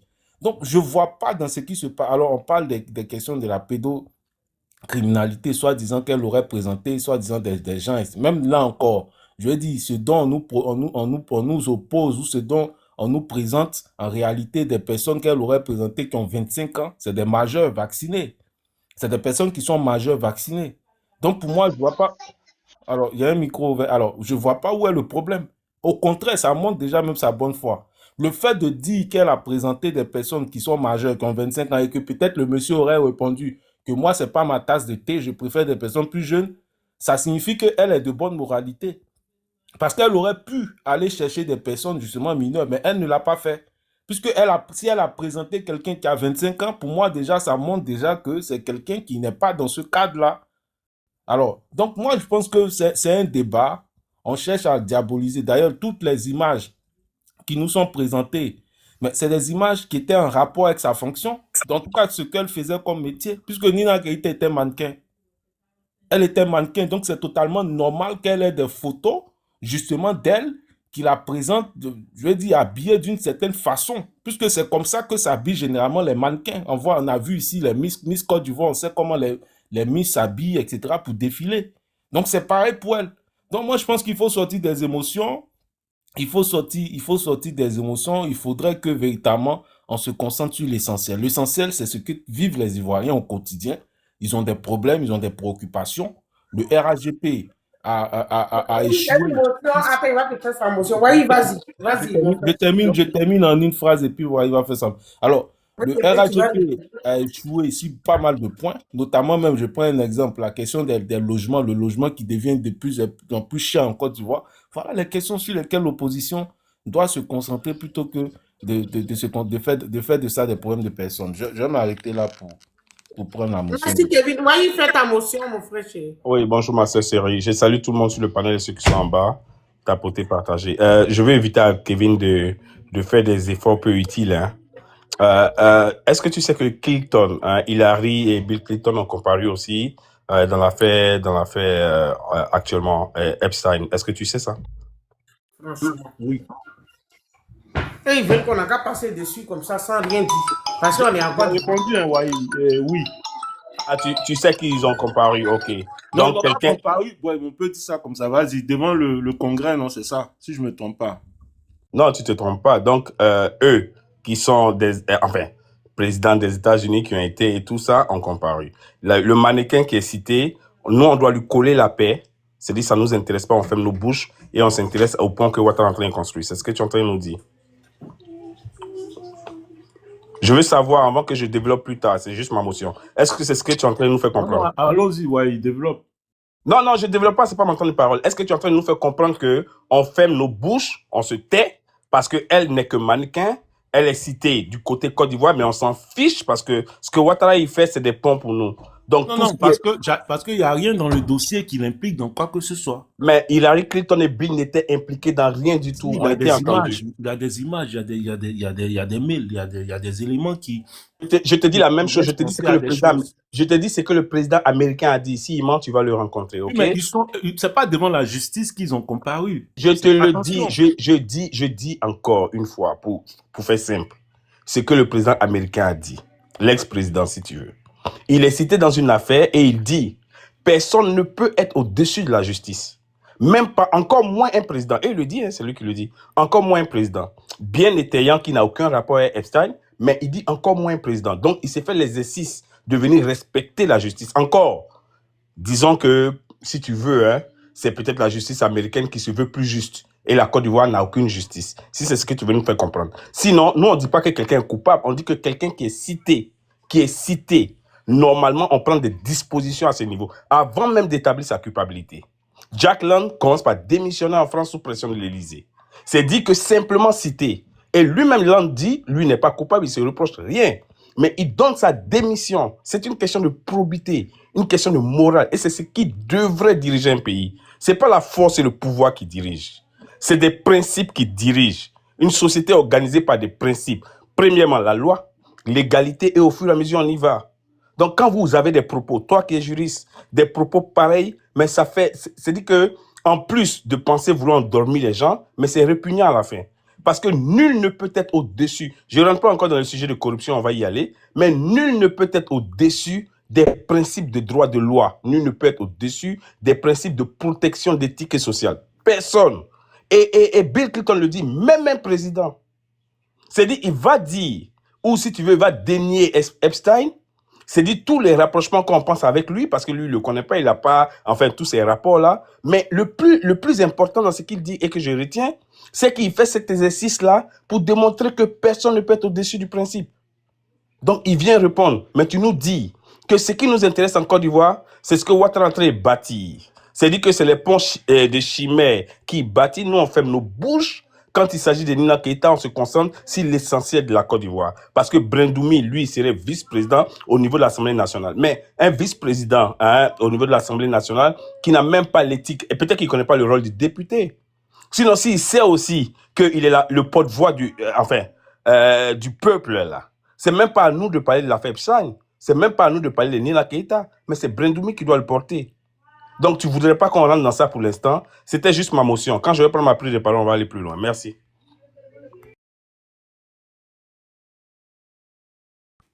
Alors, J'avais une motion pour Kevin, je ne sais pas si non, vous... mais attends, je viens. Attends, une seconde. Alors, vous voyez, on mélange tout, et c'est ça qui est difficile. On prend le cas de Bill Clinton et on dit automatiquement, voilà, elle aussi, pareil. Non, c'est pas comme ça que ça fonctionne. Je précise, Bill Clinton, Hillary Clinton n'ont jamais été inquiétés par la justice américaine concernant ces faits-là. Non. Le fait qu'ils comparaissent devant, je dis soit le Congrès, soit le Sénat, etc. Donc, je veux dire, c'est des comités d'enquête, mais je veux dire, il n'y a pas de... Réellement, il n'y a pas de... C'est pas la justice, au fait, qui se saisit de ça. Voilà, c'est un ancien président. Il est occupé de hautes fonctions. De tout ce que j'ai entendu, de toutes les interventions, il n'y a pas un seul qui a réussi à pointer du doigt un seul délit. Je ne parle même pas de crime. Un seul délit dans lequel Nina Keïta aurait été impliquée. Un seul n'en a pas pu. Eux-mêmes créent des zones d'ombre dans leur esprit, dans leur tête. Ils font de la spéculation et ils demandent à l'État de Côte d'Ivoire d'éclaircir ou d'éclairer, pardon, leurs spéculations et leurs zones d'ombre qu'eux-mêmes ils créent. C'est-à-dire ils se posent des questions et puis ils appellent l'État à répondre à leurs questions. Avant de commencer un début d'enquête, il faut qu'il y ait un début de crime ou de délit commis. La seule chose qu'on reproche à la dame, c'est que, 1, elle a connu Jeffrey Epstein. 2, elle a collaboré avec lui dans des questions d'affaires. Et ça devient un délit. C'est quand même surréaliste, quoi. On nous dit, en France, il y a eu des enquêtes sur ceci, sur cela. Moi, je vous emmène aux États-Unis. Donald Trump est cité plus d'1 millier de fois. Il est encore président des États-Unis. Pour ceux qui parlent de probité, de moralité, d'éthique, et que Nina devrait démissionner, Donald Trump, qui a même menti en disant qu'il n'a jamais été sur l'île donc de Jeffrey Epstein, après des photos de lui sur l'île sont sorties. Donald Trump, il est encore président des États-Unis. Aux États-Unis, où la plupart des crimes ont été commis, ce pays a décidé de ne même pas judiciariser l'affaire. Le pays de droit par excellence, le pays de liberté par excellence, et chacun de nous sait combien de fois les Américains tiennent les enfants comme la prunelle de leurs yeux. Ils ont décidé de ne pas judiciariser. Et en Côte d'Ivoire, on demande de judiciariser alors qu'il n'y a même pas un début des délits commis. On nous dit que Nina Keïta a continué de collaborer. D'ailleurs, elle le connaît depuis 2002. Donc, en 2009, quand il est arrêté, il est jugé. Mais vous savez à quelle peine il a été condamné? 18 mois. Pour ceux qui parlent de pédocriminalité. Je crois qu'il y a des juristes sur le panel. Déjà, pédocriminalité, c'est un crime. Il n'y a aucun crime qui est condamné en droit avec 18 mois. Et puis, les 18 mois de peine, il n'avait épuisé que 13 mois. Avec des dérogations même lorsqu'il était en prison. Où il avait la possibilité de sortir. Où il avait la possibilité de faire ce qu'il voulait. Ça, c'est l'État américain. L'État par excellence de justice et de droit. Qui condamne quelqu'un ou qui accuse quelqu'un donc d'avoir été pédocriminel, qui lui fait un ensemble de faveurs. Ça ne choque personne, mais ça choque les gens que Nina continue donc de collaborer avec son ami. Ça devient un délit. Vraiment, souvent, je me demande, est-ce que les gens font attention un peu à ce qu'ils disent? C'est pas parce que tu te poses des questions que tu vas mener quelqu'un à répondre à ta place. Et Kémy a posé une question autour de laquelle les gens ont tourné, ils sont allés à gauche, à droite, en haut, tombés. Il dit, qu'est-ce que vous reprochez à la dame? Quel est le délit? Alors, il y a quelqu'un qui vient de terminer par de prostitution ou de proxénétisme. Mais tous ceux qui sont là, tapez la définition du proxénétisme. C'est-à-dire c'est une activité à travers laquelle la personne, le concerné, tire des profits. Or, quand tu prends 2002 jusqu'à 2018, c'est près de 16 ans de collaboration avec le monsieur. Et dans les 16 ans de collaboration, on vous dit qu'elle a présenté une fille de 25 ans et une deuxième qui est en dessous de 25 ans. En 16 ans de collaboration, pour quelqu'un qui est pédocriminel, dans tous ces files, nulle part il n'a été écrit que la dame a présenté une mineure à M. Gieffrest. Quelqu'un qui connaît le goût, puisqu'on parle de goût, ça veut dire que Nina qui a collaboré avec lui pendant 16 ans, il sait, elle devrait savoir, peut-être comme vous le dites, si elle sait effectivement que le monsieur est pédocriminel, quand il vient en Côte d'Ivoire, elle ne va pas lui présenter une fille de 25 ans, puisque ça ne rentre même pas dans son goût. Moi, je sais que Clarisse ne mange pas porc, c'est mon ami. Et puis quand elle vient chez moi à la maison, mais ce n'est pas porc que je vais préparer pour lui garder, c'est mouton ou bien bœuf. Mais moi, je prépare porc, et puis elle dit qu'encore moi, je ne mange pas porc. Et puis, je dis, mais je au chaud. Ça veut dire que je ne sais même pas ce que tu manges. Je ne sais même pas ce que tu manges. Parce que si elle était criminelle comme lui, la première intention qui allait venir chez elle lorsque elle reçoit son ami en Côte d'Ivoire, c'est lui présenter son goût. Une enfant de 15 ans, de 14 ans, mais elle présente une fille de 25 ans. Ce n'est même pas une fille, une dame. Et il se trouve des gens pour dire que non, elle aurait fait des choses. Mais il faut arrêter. Et même quand elle présente la fille de 25 ans, Jeffrey Epstein dit que moi je préfère les femmes, les filles en dessous de 25 ans. C'est-à-dire qu'il n'a même pas le courage de dire à la dame que oui, moi je les préfère en dessous de 18 ans. S'il avait dit ça, ça me posait un problème. Mais il dit à la dame, je les préfère en dessous de 25 ans. Donc elle peut se débrouiller pour trouver une fille de 24 ans, 23 ans, 22 ans. Elle sera toujours dans la fourchette. Voilà. Donc, il faut à un moment donné que nos amis soient concentrés. Vous n'avez rien trouvé à coller à la dame. Mais tout simplement parce qu'elle a eu pour ami un criminel. Est-ce parce que j'ai eu un ami, j'ai collaboré avec quelqu'un qui est criminel, que je deviens criminel? Alors qu'il n'y a même pas un début de soupçon. Sauf moi, il y a un début de soupçon dans la pédocriminalité, parce que ce pour lequel M. Gieffrey est accusé, c'est délit pédocriminalité. Ce n'est pas des histoires d'affaires, ce n'est pas la vente de la drogue, mais on dit pédocriminalité, c'est pour ça qu'il est en prison. Mais dans son affaire de pédocriminalité, à quel moment vous trouvez un lien avec Nina Camara? Dans tout ce qu'il a fait comme pédocriminalité, quel est le lien? Et elle présente une seule fille en 16 ans, ou deux filles en 16 ans à un ami, et on trouve que c'est du proxénétisme. C'est comme si demain, j'ai un ami qui vient en Côte d'Ivoire, qui vient des États-Unis, et j'ai une amie que je lui présente. Bon, pour passer du temps, on ne connaît même pas les relations de Nina avec Sadia, et donc on dit non, ça c'est du proxénétisme. Mais c'est que tout le monde doit aller en prison. Hein. Demande une seconde. Boula, RDP, pour couranter parler, tapotez, s'il vous plaît, tapotez le lèvre, c'est pas possible. Tapotez. Beaucoup de femmes, beaucoup de bébé vont aller en prison parce que Dieu sait combien de fois nous tous, on a présenté une amie à un ami et qui après même ça a abouti à un mariage. Ça c'est du proxénétisme, c'est de la prostitution. Faciliter des rencontres, ça devient du proxénétisme. Et ceux qui font un jeu d'invisibilité là, on va les attraper pour les envoyer en prison. Parce que le jeu d'invisibilité, souvent même, il demande aux gens de cotiser. Mais à un moment donné, moi je pense qu'il y a mieux que ça. Il y a mieux que ça. Tous les pays où les gens ont été cités là, donc il y aura enquête. L'Israël a été cité. Hein. Donc il va aller mener enquête là-bas. Karim Ouad a été cité parce que Jeffrey Epstein aurait donné de l'argent pour faciliter sa libération. On va aller mener enquête là-bas. Les États-Unis même ont décidé de ne même pas mener enquête. Mais il se trouve des nègres ici en Côte d'Ivoire parce que tout simplement ils ont trouvé une nièce d'Alassane Ouattara. Donc il faut forcément qu'il y ait une enquête. Mais allez-y, menez votre enquête. Et puis il n'y a même pas de victime en Côte d'Ivoire. Ça dit si au moins quelqu'un s'était plaint pour dire j'ai été victime de l'acte de pédocriminalité de M. Gieffrey Epstein, alors en ce moment on dit non, il y a une victime. Mais il n'y a même pas de victime. La dame qui serait en dessous de 25 ans là, elle n'a jamais porté plainte, la soeur de Sadia. Elle n'a jamais dit qu'elle est victime.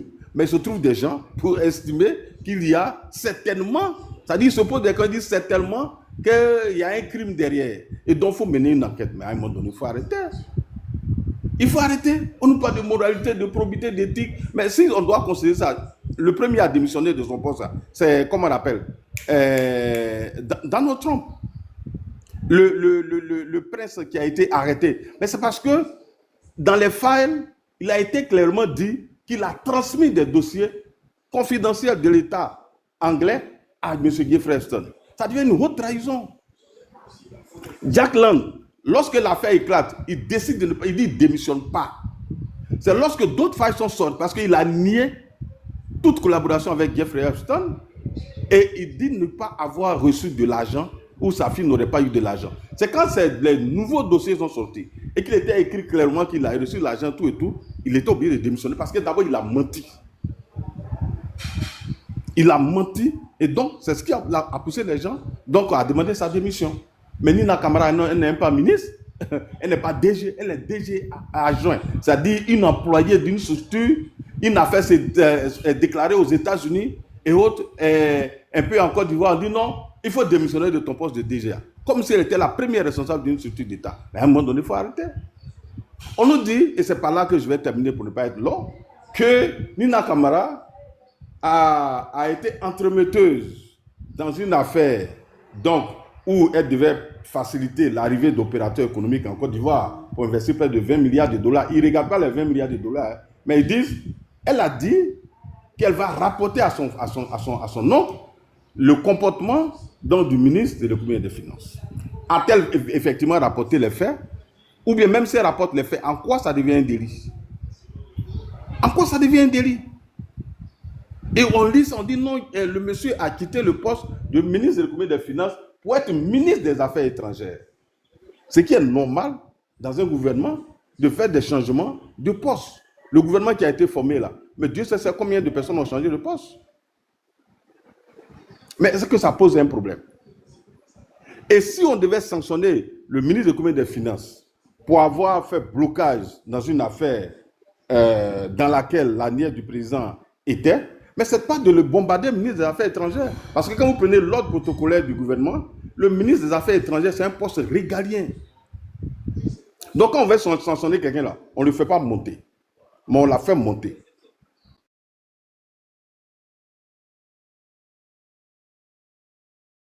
Parce que dans leur spéculation très fertile, ils considèrent que ça, c'est un délit. Mais à un moment donné, arrêtez la spéculation. Quels sont les faits? Mettez sur la place les faits. La responsabilité pénale est individuelle. Ça, c'est du b.a.-ba. Ce n'est pas parce que mon ami a volé, j'ai dormi avec lui, j'ai mangé avec lui, qu'il a volé, il est allé braquer pour venir dormir. Quand il vient là, je deviens aussi un suspect. Non, il n'y a même pas un début, il n'y a pas une déliaison. On dit Kokora, son ami, il a braqué là-bas. Donc ça va me chercher Kokora là, alors que l'ami ne m'a pas cité. Ou bien l'ami est mort. Et puis on dit non, mais comme Kokora était son ami là, c'est tellement qu'il est dedans. Mais ça, comment vous faites votre droit là? Si c'est ça le droit, vraiment, moi je pense qu'il faut fermer tous les amphithéâtres les départements de droit. Parce que c'est ridicule quand même. Vous n'avez aucun élément de preuve. Même pas un début, même pas un soupçon. Mais vous vous posez des questions, vous faites des hypothèses et vous demandez que l'État vienne répondre à vos hypothèses. Vous-même là, répondez à vos hypothèses. Donc, Clarisse, je ne vais pas être long. Ce dossier pour nous, il est clos. Définitivement clos. Parce que nulle part, dans les 500 failles citées, on ne trouve un soupçon de délit qu'on peut coller à la dame. À partir de ce moment, vraiment passons à autre chose. Vous pouvez continuer dans la spéculation. Ce que ça peut vous apporter, ça c'est vous. Vous pouvez faire vos jugements, vos opinions sur la dame, mais ça n'impacte nullement sa vie. Puisque moi, je la félicite, même je finis par là, je la félicite pour quelqu'un qui est un grand criminel. Tu as collaboré avec lui pendant 16 ans. La seule chose qu'on te trouve, c'est que tu as entrepris des affaires avec lui, des affaires licites, pas illicites, et tu lui as présenté 2 filles en 16 ans. Pour quelqu'un dont le travail principal, c'est de abuser des filles. Et tu lui présentes 2 filles en 16 ans. Mais c'est extraordinaire. Clarisse, je m'arrête là. Clarisse, si tu le permets, je veux juste apporter quelques éclaircissements parce qu'il y a eu beaucoup de contre-vérités qui ont été dites ici. La première des choses, Donald Trump n'a jamais mis pied. Voilà, parce que en fait, on raconte beaucoup de choses, mais quand vous voulez parler des sujets, c'est ce que j'ai dit, que de contre-vérités. Hein, Monsieur Kokora, on a déjà même échangé sur ce sujet avec le respect. J'étais dans la posture de celui qui recevait et qui écoutait. Là, je suis dans une posture où je vais dire, vous ne disiez pas cette affaire-là. En fait, je pense que Yacouba Doumbia vous donne un élément. Vous allez au quartier, on vous donne un élément. Je dis bien, toi qui connais les États-Unis, tu peux pas venir dire ici devant tout le monde que Donald Trump était sur l'île Vierge. C'est pas possible. Tu peux pas dire ça. Tu as dit des choses qui m'ont choqué encore. As-tu une preuve? La vidéo que tu vois qui circule sur les médias, c'était à Mar-a-Lago, c'était en Floride. C'était en 91 précisément. Jeffrey Epstein est venu, d'accord, dans la demeure de Donald Trump. Donc tu as donné encore un mensonge. C'est pas grave. Deuxième mensonge. On nous apprend ici que l'affaire Epstein n'est pas judiciarisée aux États-Unis. Depuis quand? Madame Ghislaine Maxwell qui était arrêtée en 2020, c'était où? Il y a pas mal de personnes qui sont poursuivies par rapport à cette affaire aux États-Unis. Comment peux-tu venir nous dire ici que cette affaire n'est pas judiciarisée aux États-Unis? Un pays que tu connais. Pourquoi tu le fais? Parce que dans ton narratif, tu veux faire plaisir aux gens. Quand on veut informer les gens, même si on est dans un parti politique, on forme ses militants, on leur donne de vraies informations. Vous nous dites ici, Monsieur Kokora, tu nous dis que Madame Sadia, c'est Abidjan qu'elle a rencontré. Tu as lu dans le file que c'est Abidjan qu'elle a rencontré. Tout à l'heure, Bijou même a posé la question à Kevin Estray. C'est vrai, j'ai dit, vous n'avez pas lu. Madame Sadia, quand elle a rencontré, c'était en France. Prends, sors le file qui me dit le contraire, je viens m'excuser devant tout le monde. C'était en France. C'est pour ça qu'il a posé la question à Kevin et j'ai insisté que Kevin réponde. Vous n'avez pas lu le dossier. On vous dit des trucs sur Internet à gauche, à droite et vous ne lisez pas le dossier. Je suis peiné quand même pour cela. Maintenant, venons sur l'affaire d'Apollo Global Management. Mais le fait même que M. Charles Kofi Dibi soit le militaire des affaires étrangères, c'est pas ça. C'est la suite quand je parlais de la coïncidence quand M. Abdourahmane Sissé vient au budget et il crée la même succursale d'Apollo Global Management. D'accord? Dont lui-même, il part, quand il démissionne, il prend 4,1 millions d'euros, 4,1 ou 3 millions d'euros. Mais on voit qu'il y a un conflit d'intérêts. Toi qui parles d'affaires d'État, qui sais comment les choses se passent, mais normalement, tu devais quand même trouver que la coïncidence bizarre. Monsieur Abdourahmane Sissé qui était à Goldman Sachs, qui ne connaissait ni Dada ni Dev, d'accord, ce marché-là. Comment se fait-il que lui, il vient étant ministre, Madame Nina Keïta devient sa conseillère technique, et lui, il crée une succursale sur cette affaire manquée avant avec Charles Kofi Dibi. Bon, peut-être le hasard existe dans la vie, mais le hasard ne peut pas être si précis que cela. Donc, voilà, au-delà de ce que tu appelles des spéculations, il y a des éléments, ce sont des mails qui sont écrits par Madame Nina Keïta, et on voit ces éléments dedans. Maintenant, si toi, cela, pour toi, ne nécessite aucun éclaircissement, c'est ta vision de la République, et que chacun sa vision de la République. Mais je reviens, quand tu veux donner des informations, Donald Trump a été vu sur l'île de Jeffrey Epstein, c'est faux. C'était à Mar-a-Lago, en Floride, en 91, je te donne la date. Donc, il faut prendre, d'accord, des éléments clairs et informer tes militants. Donc, on comprend bien que, de toutes les façons, vous ne voulez rien savoir, et qu'on soit DGA, ou qu'on soit, je ne sais pas quoi, même trésorier, au moment où on occupe une fonction, d'accord, dans la fonction, au niveau du secteur public, il y a ce qu'on appelle l'éthique. Même toi, tu le chantais souvent. Quand tu parles des refondateurs, tu dis que Gbagbo a donné 2 milliards. Tu dis pas c'est l'argent des Ivoiriens. Tu joues sur l'éthique, non? Donc c'est pareil. C'est ce qu'on demande. On demande qu'elle s'explique. Pourquoi vous criez tant? Mais je dis, Madame Sadia n'a pas rencontré Jeffrey Epstein, c'était pas à Abidjan, c'était à Paris. Donc il faut être précis là-dessus. Merci, je m'arrête là. Motion. Non, je vais réagir. Non, attends d'abord. Après ma réaction, il a réagi. Et donc, je vais réagir. Alors, moi, je pense que le débat doit être courtois. Tu ne peux pas dire que les gens vont dans un quartier, tu ne me connais pas, tu ne m'as jamais vu aller prendre une information dans un quartier. Donc, les jugements de valeur, là, vraiment, il faut que vous passiez à autre chose. Je n'en ai vraiment pas rien à foutre avec. Voilà. Tu as donné tes informations, tu as eu tes sources d'informations, tu les as livrées, personne n'a mis en cause tes informations. Donc, vraiment, je veux que tu respectes les propos donc, du contradicteur. Première chose. Deuxième chose, au moins, qu'il soit sur l'île ou non, Donald Trump a collaboré comme Nina avec Jeffrey Epstein. Parce que vous reprochez à Mme Nina d'avoir collaboré avec Jeffrey Epstein. Est-ce que de 1991 jusqu'en 2018, Donald Trump n'a plus collaboré avec Jeffrey Epstein? Comme tu as lu tous les files, j'aimerais, puisqu'il est cité aussi près d'1 millier de fois. Donc tu ne vas pas me dire que c'est seulement en 1991 qu'il a collaboré avec Jeffrey Epstein et après ça, il n'a plus eu de relation avec lui. Je peux être d'accord avec toi. Mais dans la posture, dans le postulat selon lequel vous dites, comme elle a collaboré avec, parce que c'est ça, vous ne reprochez rien à la dame si ce n'est pas sa collaboration avec Jeffrey Epstein. Je me réjouis même que tu me dises qu'elle a mis en contact M. Jeffrey Epstein et ça dit en France, pas en Côte d'Ivoire. Donc si c'est du prosélytisme, c'est la France qui va poursuivre la dame, ce n'est pas la Côte d'Ivoire. Puisque l'acte, le délit ne s'est pas produit sur le sol ivoirien, mais plutôt en France. Comme vous dites, vous ont ouvert une enquête là-bas, donc c'est bien fait. Ils vont porter plainte, parce que je ne sais pas si ça dit à même les Français ou quoi, mais c'est que la France donc, va ouvrir une enquête sur elle. Donc pourquoi vous êtes pressé? Donc ne dites pas une chose de son contraire. Je me réjouis même que quand il est venu en Côte d'Ivoire, Nina ne lui a pas présenté de fille. Ça au moins c'est une bonne chose. Les Ivoiriennes sont sauves. Il n'y a pas de victimes. Je suis heureux pour l'information que tu viens de donner et merci. Tu me dis, il y a un conflit d'intérêts, je veux dire, Aboudraman Sangaré et Aboudraman Sissé auraient donc commis. Et donc, mais quelle est la liaison avec la pédocriminalité pour laquelle le monsieur est condamné? Je n'ai pas encore vu les dossiers de création d'une entreprise de Sissé Aboudraman. Et tu veux faire de ça un débat? Vraiment, moi, je pense que tu n'as pas vraiment, tu as mieux à faire que ça. Sincèrement, tu as mieux à faire que ça pour te connaissant, pardon. Il y a des sujets sur lesquels tu peux mieux te prononcer. Moi, je dis, et là, jusqu'à la fin de ce débat, j'attends que quelqu'un sorte un début de délit.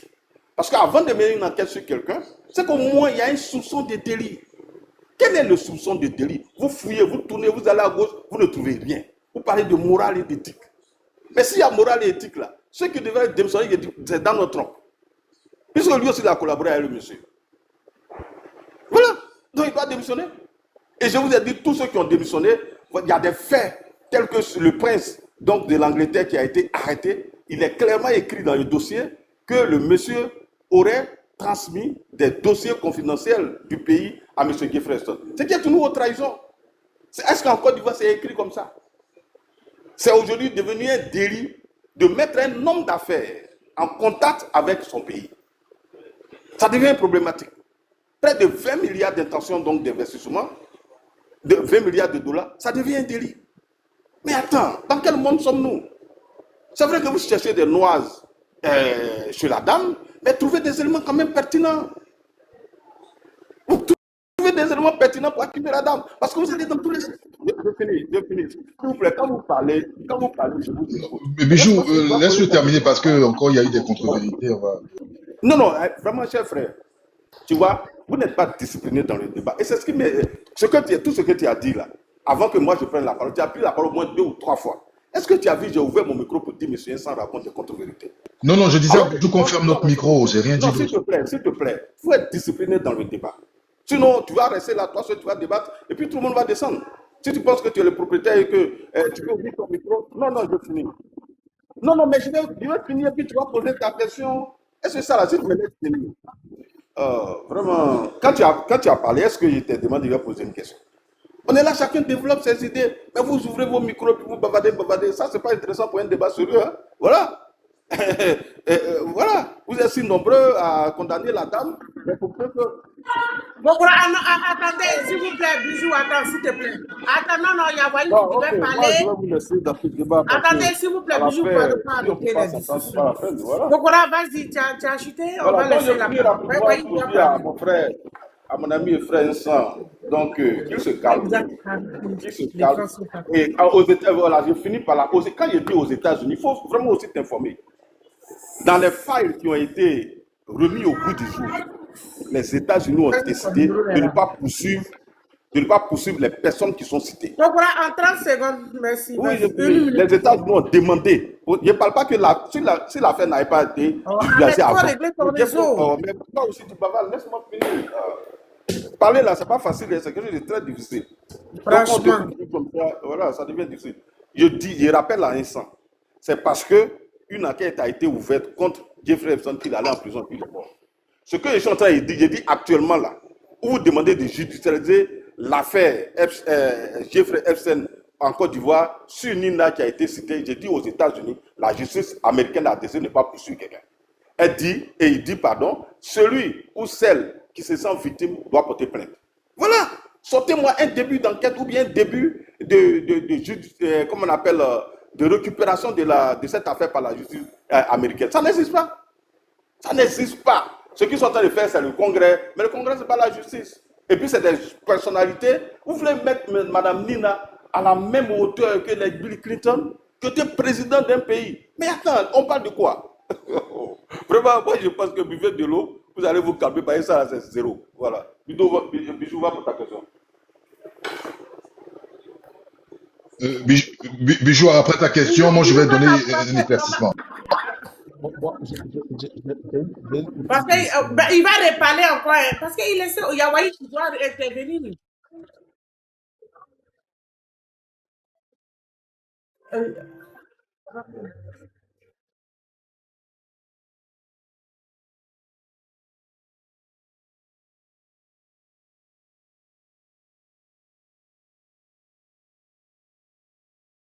Ok, d'accord. D'abord, la justice des hommes, par principe, dans l'absolu, il n'y a pas de perfection. Donc, toutes les justices peuvent avoir leurs problèmes. Donc, si tu acceptes que la justice américaine ait des failles et que tu comprends, mais pourquoi tu penses qu'aujourd'hui, en Côte d'Ivoire aussi, on ne peut pas avoir des failles? C'est-à-dire, tu exiges, à la limite, tu exiges qu'il y ait une enquête sérieuse pour éclairer la lanterne des uns et des autres et de vider vos zones d'ombre ainsi que vos spéculations. Mais on ne peut pas demander ça aux États-Unis, là-bas où il y a des victimes même là. C'est-à-dire où la pédocriminalité a été commise là. C'est-à-dire que là-bas là, vous n'exigez pas une enquête. Alors que c'est l'État qui, par principe, applique pratiquement les règles de droit, de l'État de droit. Mais là-bas, vous fermez les yeux dessus et vous venez en Côte d'Ivoire où la dame n'est qu'une subalterne. Elle n'est même pas DG d'une structure, elle est DGA. Tu comprends? Elle n'est pas ministre. Mais on dit non, toute la République doit se mobiliser derrière elle pour mener une enquête. Mais attends, est-ce qu'on est sérieux là? Est-ce qu'on est sérieux? Donc, pour finir sur ta question, Bijou, je répète encore, quand vous allez prendre la parole, dites-moi, qualifiez un délit et collez-le à Mme Nina, et puis le débat va se poursuivre donc sur le délit que vous soupçonnez. Et puis après, on va mener le débat. Mais aller dans la spéculation, elle a fait affaire, si c'est Abdraman a payé une société, et puis quoi? So what? En quoi elle est liée? Maintenant, si vous pensez, donc peut-être que vous allez demander l'ouverture d'une enquête sur l'acquisition d'une entreprise par un ministre. Ça, c'est un autre débat. Il va aller se défendre. Mais ce qui concerne Nina, là, le tueur qui est posé là, donnez-nous le délit qu'elle a commis, et puis le débat va se poursuivre. Mais aller dans tous les centres, sauter pour descendre, tomber à gauche, à droite, ça, ce n'est pas vraiment des arguments. C'est vraiment comment on appelle, du bricolage, quoi. Merci. J'ai une petite question rapidement. Excuse-moi, ça. Tu as déjà fait Non, laissez vos motions, pardon. Moi, je voulais. Parce que, ouais, il va parler. Moi, personnellement, Kevin. Non, mais il y a des choses qui sont dites. Il y a des choses qui sont dites qui ne sont pas. Il y a des choses qui sont. Non, il y a des choses que, monsieur Kokora, vous dites des choses, moi, qui me choquent. Vous dites des choses qui me choquent. Attends, une seconde. Non, mais vous dites des choses, des choses qui ne sont pas vraies. Ça fait 2 fois qu'il ne s'en parle. Non, mais est-ce que monsieur Epstein a été arrêté en 2008 pour pédocriminalité? Donc, il faut faire attention. Moi, j'écoute beaucoup quand les gens parlent. Donc, c'est encore 2 fausses, d'accord, informations qui ont été apportées par monsieur Kokora-Nzi. Et je vous invite à aller vérifier ces éléments-là. Et j'ai dit qu'il n'est jamais allé sur l'île Sainte-Vierge de monsieur Jeffrey Epstein. Mais non, Kokora n'a pas dit ça. Oh, mais non, c'est pas possible. Mais attends, il dit, est-ce qu'après 91, Donald Trump et Epstein se sont plus revus? C'est la question qu'il a posée. Je peux m'exprimer, s'il vous plaît. Voilà. Je peux m'exprimer, s'il vous plaît. Si vous êtes l'avocat de monsieur Kokora, moi, j'ai bien entendu. Donc, arrêtez. Il a dit jusqu'en 2018 que monsieur Donald Trump, on le suspecte d'avoir côtoyé, d'accord, monsieur Epstein jusqu'en 2018. Si vous êtes son avocat, il n'y a pas de souci. Comme vous êtes son avocat, ok, reprenez. Donc maintenant, vous venez dire ici que c'est 91. Mais M. Donald Trump n'a pas dit 91. M. Donald Trump, il a dit avant 2000. Et en 91, c'est moi, je l'ai dit ici, c'était à Mar-a-Lago en Floride. Donc ne venez pas, en fait, là, vous êtes, bon, peut-être, bon, ça vous là-bas. Mais bref, je vais dire quelque chose aussi de très important. En ce qui concerne l'affaire, La motion de Nzana s'adresse mais à qui alors? c'est des Non, parce que contre-vérités. vous avez déjà pris votre prise de parole là. Monsieur Grenadier, moi, j'ai entendu des choses, je donne des informations, allez vérifier pour dire si c'est un mensonge. On est dans un panel où on donne des informations, allez vérifier. Vous prenez la vérité de monsieur Kokora, vous prenez la mienne, vous allez vérifier, vous ressortez. Tu sais, Insan, moi, Bon, c'est bon, je ferme mon micro même, c'est bon, c'est bon. Il faut revenir à l'essentiel. Non, non, Kevin, il faut laisser Wahi parler. Wahi, vas-y, il y a longtemps, Wahi. C'est bon, merci. Wahi, vas-y. Quand je dis un mot, non, c'est fort, hein. Putain, l'Insan. Il faut laisser Wahi parler, il y a longtemps. Hein, jusqu'à aujourd'hui. Mais dans une affaire aussi sale, comment Kokora peut nous dire, je félicite Nina, parce qu'en 16 ans, elle n'a que donné 2 filles. Waouh! Mais quand j'ai entendu ça, j'avais froid dans le dos. Mais c'est normal, quand il nous dit que parler est très difficile, mais c'est vrai. Quand on en fait un métier, c'est-à-dire que quand on en fait, on veut forcément soutenir la bêtise, trouver des propos et des mots pour soutenir la bêtise, parler devient difficile. Sinon, quand on s'exprime naturellement et on dit ce qui est vrai, on dit ce qui est logique, moi je ne sais pas en quoi c'est difficile. Je ne sais pas si parler pour une scène est difficile, mais je ne crois pas. Je ne sais pas si parler pour taper Morel est difficile, pour Bijou, pour Clarisse, parce qu'il dit ce qu'il pense, ce qu'il voit. Mais peut-être parler pour Kevin, Kokora et les autres RDA, là, ça semble être difficile parce qu'il faut soutenir même la bêtise. Qu'est-ce que Nina Keïta a fait? Qu'est-ce qu'on lui reproche? Quel est le délit qu'elle commet, mais pour qu'on puisse parler d'elle? Mais le proxénétisme, là, c'est un délit. Ça n'a rien à voir avec le fait de donner des filles mineures à quelqu'un. C'est à voir avec le fait de passer des filles pour du sexe à des gens. Même 2, ça suffit pour être plusieurs. Même une seule. Parce que derrière, c'est des faveurs que l'on recherche. Mais vous nous dites ici, la dame, elle a facilité l'achat d'un avion, elle a facilité l'intégration d'un logiciel espion, et au fur et à mesure, vous le dites vous-même quand vous sortez de votre bouche. Grâce à elle, on a eu temps avec Epstein. Grâce à elle, on a eu ceci, on a eu cela. Mais plus loin, vous nous dites que la personne qu'elle a donnée aurait 25 ans. Et il n'y a aucune preuve qu'elle aurait donné une deuxième personne de moins de 18 ans. Donc, j'estime que les 2 personnes données ont 25 ans, ont 50 ans, ont 100 ans, ont ce que vous voulez. Mais cet acte-là, c'est du proxénétisme. Soyez un peu intelligent, soyez un peu logique à la fin pour dire que, mais bon, c'est pas logique, c'est pas normal, d'autant plus que c'est condamnable par la loi ivoirienne. D'autant plus. Mais nous ne parlons pas de quelqu'un qui est fonctionnaire. Nous ne parlons pas de quelqu'un qui est au privé ou qui a ses mêmes affaires. Nous parlons de quelqu'un qui a un poste nominatif. On nous dit, elle n'est que second, elle n'est que deuxième, même si elle est dernière. Mais nous disons, l'on ne peut pas s'amuser, s'accaparer les postes publics de la Côte d'Ivoire comme on veut, quand on veut, et puis on n'a rien à dire, on ferme la bouche pour regarder les goudrons de Ouattara. C'est ce que nous sommes en train de dire. Comment une affaire aussi importante, c'est-à-dire un pédocriminel, ben, Nina n'a pas été complice parce qu'elle n'aurait pas donné un mineur, mais c'est pas de ça qu'il s'agit. Nina sait avec qui elle est en train de fonctionner. Et même si c'est avec un ange F qu'elle fonctionnait. Aujourd'hui, mais il y a un drame. Il y a ce dossier-là qui sort, mais son nom est cité. Pourquoi l'on ne peut pas demander qu'il y ait clarification? Mais nous, on s'en fout de Nina, pas clarification pour elle. Mais combien autant la Côte d'Ivoire est impliquée par ces gars qui gèrent des fonctions publiques? Et ça, on ne peut pas parler? Tel qu'on ne peut pas parler de la Constitution, on doit la fermer parce qu'il y a un juge constitutionnel qui a dit on ne parle plus du 3e et 4e mandat d'après Kevin Thiam, tel qu'il y a des poltrons qui sont assis au Parlement d'après Kevin Thiam, eux-mêmes sont présidents ou vice-présidents de l'Assemblée nationale, mais qui ne peuvent même pas soulever un dossier aussi important. Mais c'est quoi le rôle des députés? Ok, tel qu'on ne peut pas aujourd'hui parler de quelque chose où la Côte d'Ivoire est citée à l'international et quelqu'un va venir s'asseoir qui est plus porte-parole ou bien secrétaire, whatever, adjoint de la diaspora, qui va venir s'asseoir pour venir nous dire bravo à Nina Keïta pour n'avoir donné que 2 femmes. C'est-à-dire pour n'avoir donné que 2 filles à la prostitution.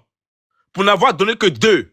C'est dit qu'elle serait sanctionnable si elle en avait donné 5 ou elle en avait donné 10. Mais comme c'est 2 là, nous devons accepter. Pareil, bravo pour la Constitution qui est braquée, qui est biaisée, mais pour Ouattara pour avoir fait 4 mandats seulement, qui est 2e mandat de la 2e République. Mais pareil, où on va en Côte d'Ivoire? À quel moment on a perdu le bon sens en Côte d'Ivoire? Quand Ouattara a fait son incursion en Côte d'Ivoire, à quel moment on a perdu le bon sens en Côte d'Ivoire? quand il fallait se maintenir au pouvoir par la force et par tous les coups? À quel moment on ne doit pas avoir le regard sur la constitution ivoirienne? À quel moment on ne doit pas avoir la liberté d'expression en Côte d'Ivoire? À quel moment? À quel moment Gbagbo devient que bon opposant parce qu'il peut parler, j'ai entendu Jomo le dire le matin, mais il ne peut pas être président? À quel moment? Parce qu'il y a un Ouattara qui est là et qui doit s'imposer sur la Côte d'Ivoire coûte que coûte? Non, arrêtez ça un moment. Vous parlez à des Ivoiriens, mais en plus, vous parlez à des humains qui ont un cœur, qui demain, comme rien n'est éternel, quand vous ne serez plus au pouvoir, qui doivent être à même de dire que la loi doit être respectée, que la morale doit reprendre sa place, que la probité doit être observée. Mais ne poussez pas des Ivoiriens ou ne bâtissez pas un peuple de revanchards demain qui va venir s'asseoir et qui va dire au moins c'est que 2 femmes qui ont donné la prostitution ou encore que Nina a donné 2, moi j'ai donné que 3. Qu'est-ce que vous reprochez à un proxénète? Ah ouais? Qu'est-ce qu'on reproche à un proxénète? Qu'est-ce qu'on reproche à quelqu'un qui donne des filles pour avoir des faveurs, pour avoir des logiciels? On ne peut pas acheter un logiciel ou bien dealer avec quelqu'un sans avoir... Kevin s'assoit et un juriste, mais ça, tu m'étonnes mon frère. Si tu es dealer, si tu es braqueur, je ne dis pas toi, tu es assis sur ce panel ici et on a l'habitude de parler sur le panel, on a l'habitude de s'écrire, mais c'est logique et c'est normal s'il y a une enquête qui est ouverte que l'on veuille m'entendre parce que j'ai une affinité avec toi. Mais elle n'avait pas seulement d'affinité avec l'individu, elle avait une promiscuité avec l'individu. D'ailleurs, les soirées privées, elle était là. D'ailleurs, il y a des mails qui prouvent la promiscuité avec l'individu. De quoi tu parles en fait? Et en plus des mails qui prouvent qu'il y a eu de passage de filles de par elle à l'individu. C'est du proxénétisme. Avant même d'établir sa culpabilité dans quoi que ce soit, mais c'est normal que l'on veille entendre. Ou un homme de droit, hein. Je ne parle pas d'un homme, un homme lambda. Je ne parle pas des supporters des ados moutons. Je parle d'un homme normal. Veille entendre et vouloir comprendre, mais jusqu'à où il y a son implication. On te parle de, comment il s'appelle, Bill Clinton et madame qui ont resté devant un congrès pour pouvoir s'exprimer dans cette histoire, bien qu'ils disent n'ont rien en commun. On te parle de Jacques Lang qui a été poussé par l'Élysée à une démission, bien que lui dise n'a rien en commun. Mais qui est Nina? Pourquoi l'on ne peut pas parler de Nina? Pourquoi l'on ne peut pas parler de Nina? Dans toutes ces victimes qui ont été citées, donne-moi le nom d'une victime que tu connais. Mais c'est des personnes lambda, on n'a même pas besoin de les connaître. Mais tous ceux qui ont été cités, énumérés, c'est des personnes qui occupent des positions publiques. Et la probité, là, la probité, c'est le bon sens dans la société. On commence déjà par avoir une bonne probité avant de gérer une action publique. Avant de nommer quelqu'un à des positions publiques, on regarde qui est cette personne, quel est son background, quelles sont ses sources, quelles sont ses amitiés. On regarde sa probité avant de le mettre. Si en Côte d'Ivoire, ça fuit la fenêtre, mais la Côte d'Ivoire a un problème.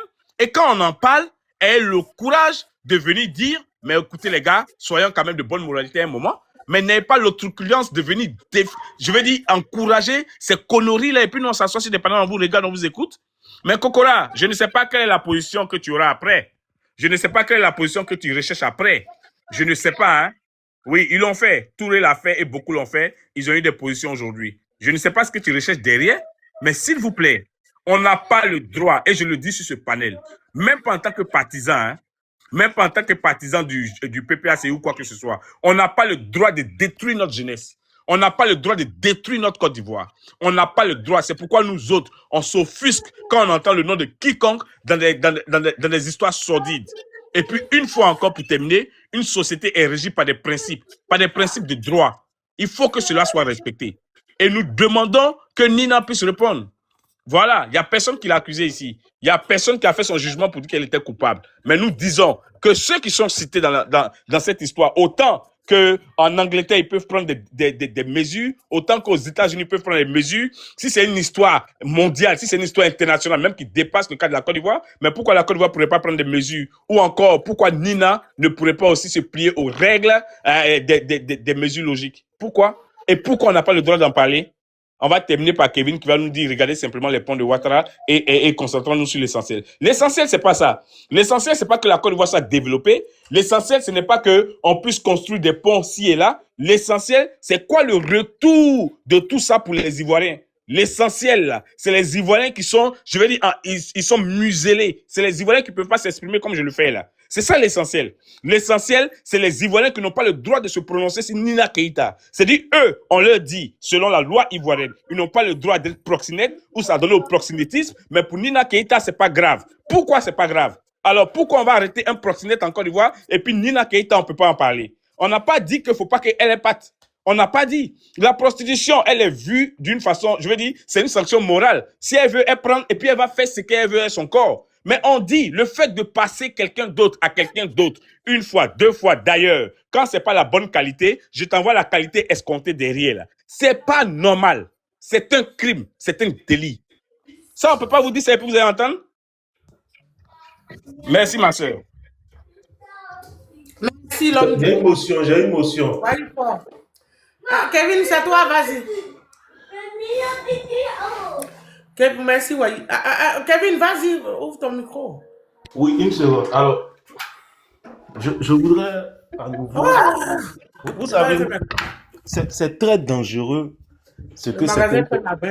Nina, ton micro, Nina. Et Clarisse. Non, franchement, vous allez me mettre en colère. Pardon. Je ne sais pas qui est Nina, mais arrêtez de m'appeler comme ça. Pardon. Non, si tout le monde fait ça, mais sauf toi. Franchement. Quand c'est pardon. Pardon. Attends, pour m'excuser, attends, je vais t'envoyer des roses quand même parce que. Voilà. Kevin, voilà. Voilà. Merci. Alors, je voudrais dire quelque chose. Oui, c'est. Voilà. Wada même t'a envoyé. Regarde un peu ton écran. Wada. Voilà. Merci, Wada. Merci. Tapotez, s'il vous plaît.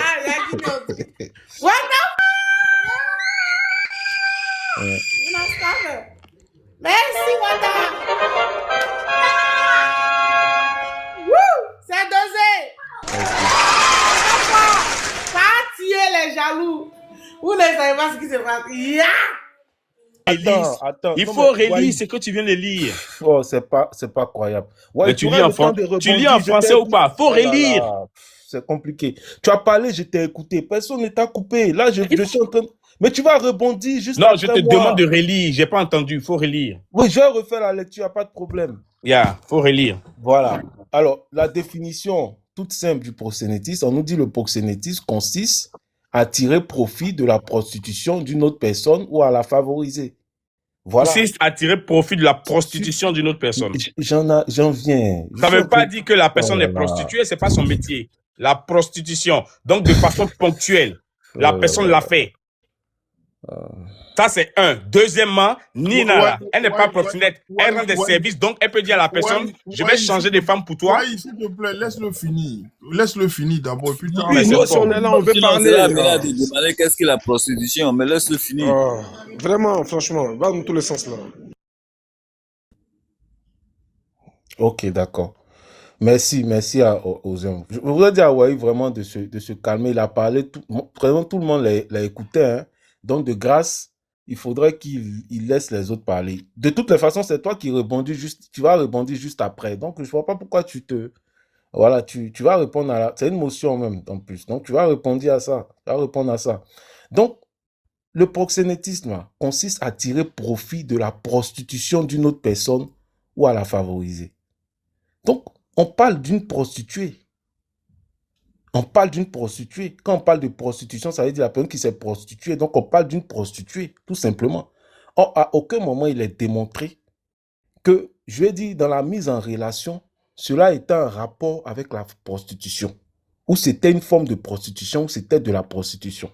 Ça, c'est la première chose. Donc, ce n'est pas démontré. On invente des choses et puis on tire des conclusions. C'est ça que moi, j'estime être grave. C'est ce que j'appelle vraiment prendre la parole et puis vraiment aller dans tous les sens. Il faut faire attention à ce qu'on fait.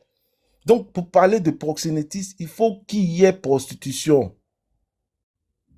Il faut pouvoir tirer profit de la prostitution, de cette fameuse prostitution-là. Il faut pouvoir en tirer profit, c'est-à-dire percevoir de l'argent par rapport à cela, par rapport à l'acte qui est posé. Il faut pouvoir exercer un contrôle ou une autorité sur la personne qu'on a présentée.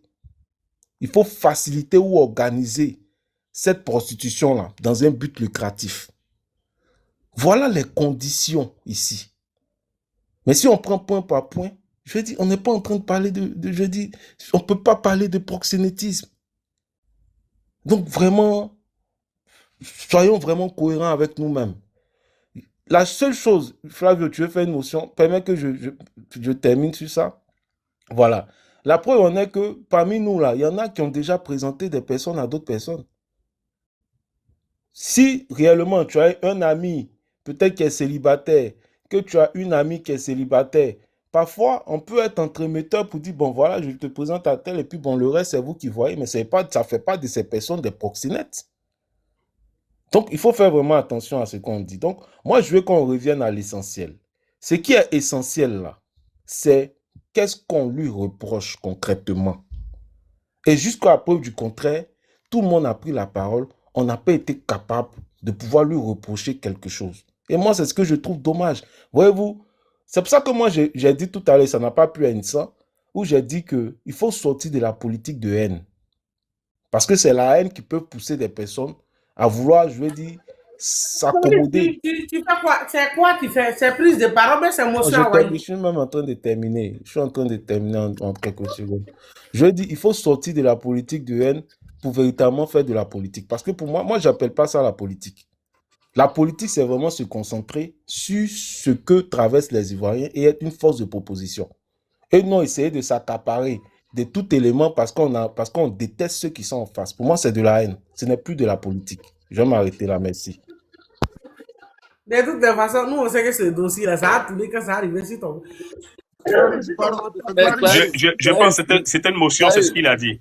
À la base, même le thème du panel, c'était pas Nina. Le thème du panel, là. Non, mais nous, on n'a pas encore parlé. Hein. Vous avez changé. Hein. Il dit que c'était une motion, c'est ça. Ouais, mais soyez un peu juste quand même. Ça fait 2 heures sur le panel, on n'a pas encore parlé, Clarisse. On dit, il te fait descendre. C'est lui qui a dit que c'était une motion. Tout à l'heure, quand Flavio m'a coupé, il a dit que c'était une motion que j'allais revenir. Tu n'as pas demandé à ce qu'on m'arrête en Côte d'Ivoire. Toi, tu n'as pas dit ici que... Donc, elle dit deuxième volet, la fourniture de contact féminin. Le 12 mai 2011, M5 demande à Nina une, entre guillemets, raison de venir en Côte d'Ivoire. Elle répond en transmettant des photographies d'une jeune femme prénommée Sadia, présentée comme ayant 25 ans. Elle précise, entre guillemets, elle a beaucoup d'amis à Paris que tu pourrais rencontrer par mon intermédiaire. Le 3 septembre 2011, après une rencontre au risque de Paris, Einstein écrit, demande à Sadia d'envoyer des photos de sa sœur. Je les préfère en dessous de 25 ans. Des photos sont transmises. La sœur est présentée comme âgée de 18 ans. Le 4 janvier 2012, avant l'arrivée d'Amchan à Abidjan, Nina Keita lui écrit, entre guillemets, quelle est ton heure limite pour te coucher? Ahmed, entre crochets, Ahmed Bakayoko, a prévu quelque chose pour toi, mais j'ai peur que ça dure très tard. Dîner chez lui avec sa femme, plus quelques verres, plus soirée privée dans son penthouse. Il sait ce que tu aimes. Ça, c'est Nina qui le dit, en tout cas par rapport au propos. Einstein répond, j'espère voir de très jolies filles là-bas. Nina Keita répond, ça sera le cas. Bon, à partir de ce blog, ou du moins de ces écrits de la journaliste là, alors, on peut dire, il n'y a pas explicitement, et c'est ce que tu dis, il n'y a pas explicitement mention de relations sexuelles. Mais au moins, on est d'accord pour dire qu'il y a un rôle d'entremetteuse. Et moi, ma question, c'est celle-là. Si il y a récompense, s'il y a récompense, c'est-à-dire que si derrière, Einstein et puis la dame en question se rencontrent, et on ne sait pas ce qu'il y a, mais après, bon, il y a des relations sexuelles, et derrière, Einstein récompense cette dame-là. Est-ce qu'on peut dire que en ce moment-là, il y a un rôle de prosélytisme qui a été joué judiciairement? Est-ce qu'on peut dire ça? Ça va dépendre encore. Il faut pouvoir... J'arrive. Alors, Flavio. Oui, mais alors, au fait, Bijou. Flavio, attends. Attends, il va répondre. Attends, voilà. Au fait, vous voyez, faudrait pas qu'on rentre dans des questions hypothétiques. Sinon, finalement, on risque de se perdre. Et puis, avec les questions, l'aspect hypothétique, on peut tout dire. Il y a une chose qui est claire. Dans ce que toi-même, tu viens de lire, à aucun moment même, on ne parle même. C'est-à-dire, on n'est même pas sûr même qu'il s'agisse de relations sexuelles. On n'est pas sûr. Et en plus de ça, plus grave, je ne dirais pas plus grave, mais je dis, plus un élément encore essentiel, c'est qu'on ne nous parle même pas de la Côte d'Ivoire. On parle de Paris. Si, Abidjan, ils se sont vus à Abidjan. Si, Oui, mais je le parle... penthouse là. Alors, Ouais, je le viens... penthouse là, c'est Abidjan. Non, j'arrive. Où elle dit que elle peut te présenter des filles, mais à Paris. C'est ce que tu as lu. Ou bien si tu veux, tu refais la lecture. Non. Le Donc, 4 janvier. donc il faut refaire la lecture. Écoute bien. Le 4 janvier 2012, avant l'arrivée d'Amchan à Abidjan, Nina Keita lui écrit quelle est ton heure limite pour te coucher? Non, c'est avant ça. Non, mais ça, c'est. Avant ça. Non, il faut lire le paragraphe. Avant ça, là, on est à Paris. Effectivement, avant ça, on est à Paris. Ok, non, moi, il faut relire. Parce que j'ai dit à Paris, d'autres ont dit non, il faut relire. C'est à Paris, c'est pas à Abidjan, il faut relire. Avant ça, on est à Paris, effectivement, je le confirme. Voilà. Avant ça, on est à Paris, ça, il n'y a pas de débat. Voilà, effectivement. Donc, ça veut dire qu'il n'y a pas de lien même avec Abidjan concernant ces filles. Non, c'est pas juste, c'est pas juste. C'est la fille. C'est pas juste. Pardon. S'il te plaît, pardon. La première partie que j'ai lue là, il faut reprendre la lecture parce que ça se déroule en France, à Paris.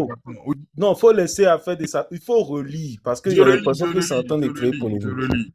Le 12 mai 2011, Einstein demande à Nina une raison de venir en Côte d'Ivoire.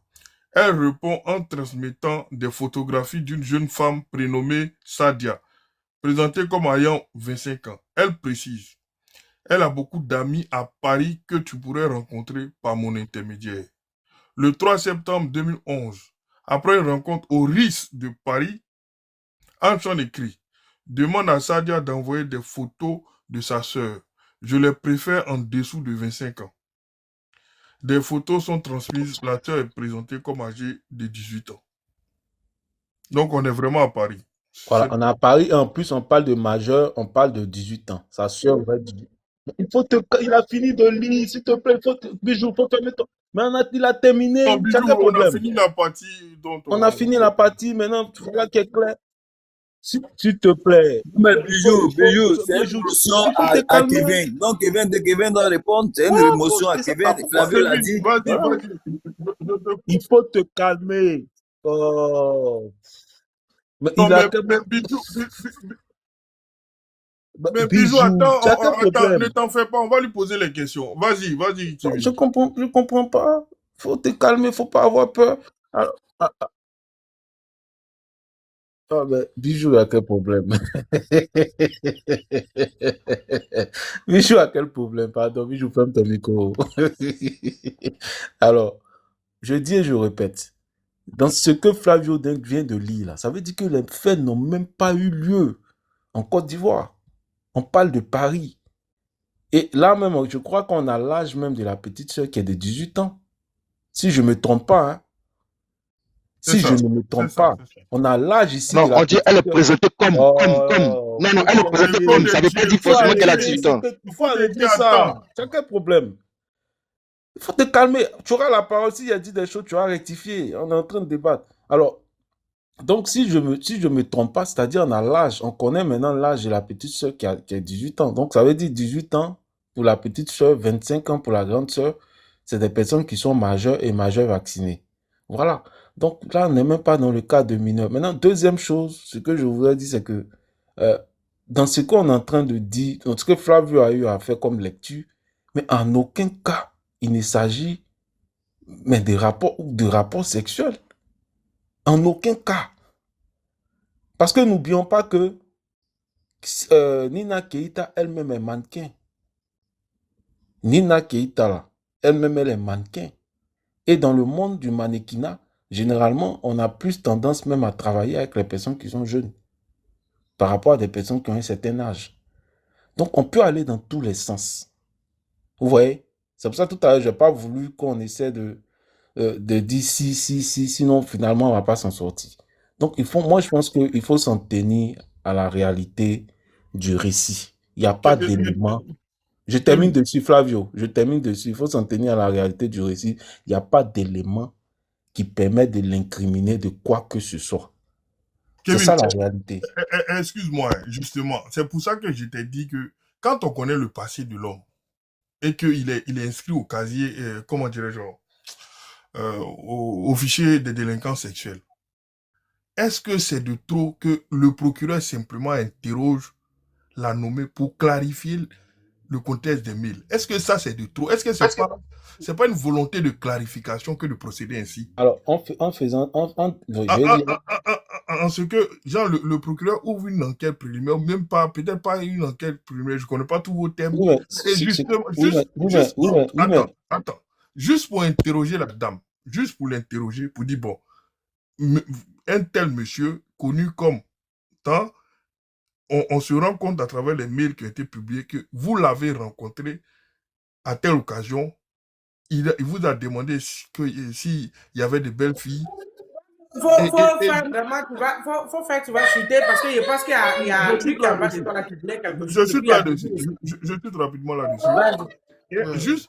Juste l'interroger là, est-ce que c'est pas faire œuvre de transparence? Oui, mais dès l'instant où on sait que c'est des majeurs. C'est là le truc. Dès l'instant où les personnes concernées sont des majeurs. Tout à l'heure, tu as donné l'âge de la petite sœur qui aurait 18 ans. C'est des majeurs. Non, ça c'est en France. Non, j'arrive. Bon, c'est des majeurs.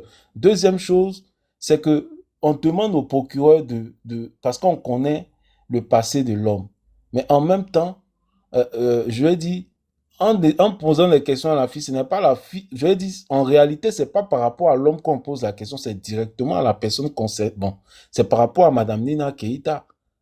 Or, pour pouvoir commencer, ne serait-ce que, je veux dire, la responsabilité pénale est une responsabilité qui est personnelle.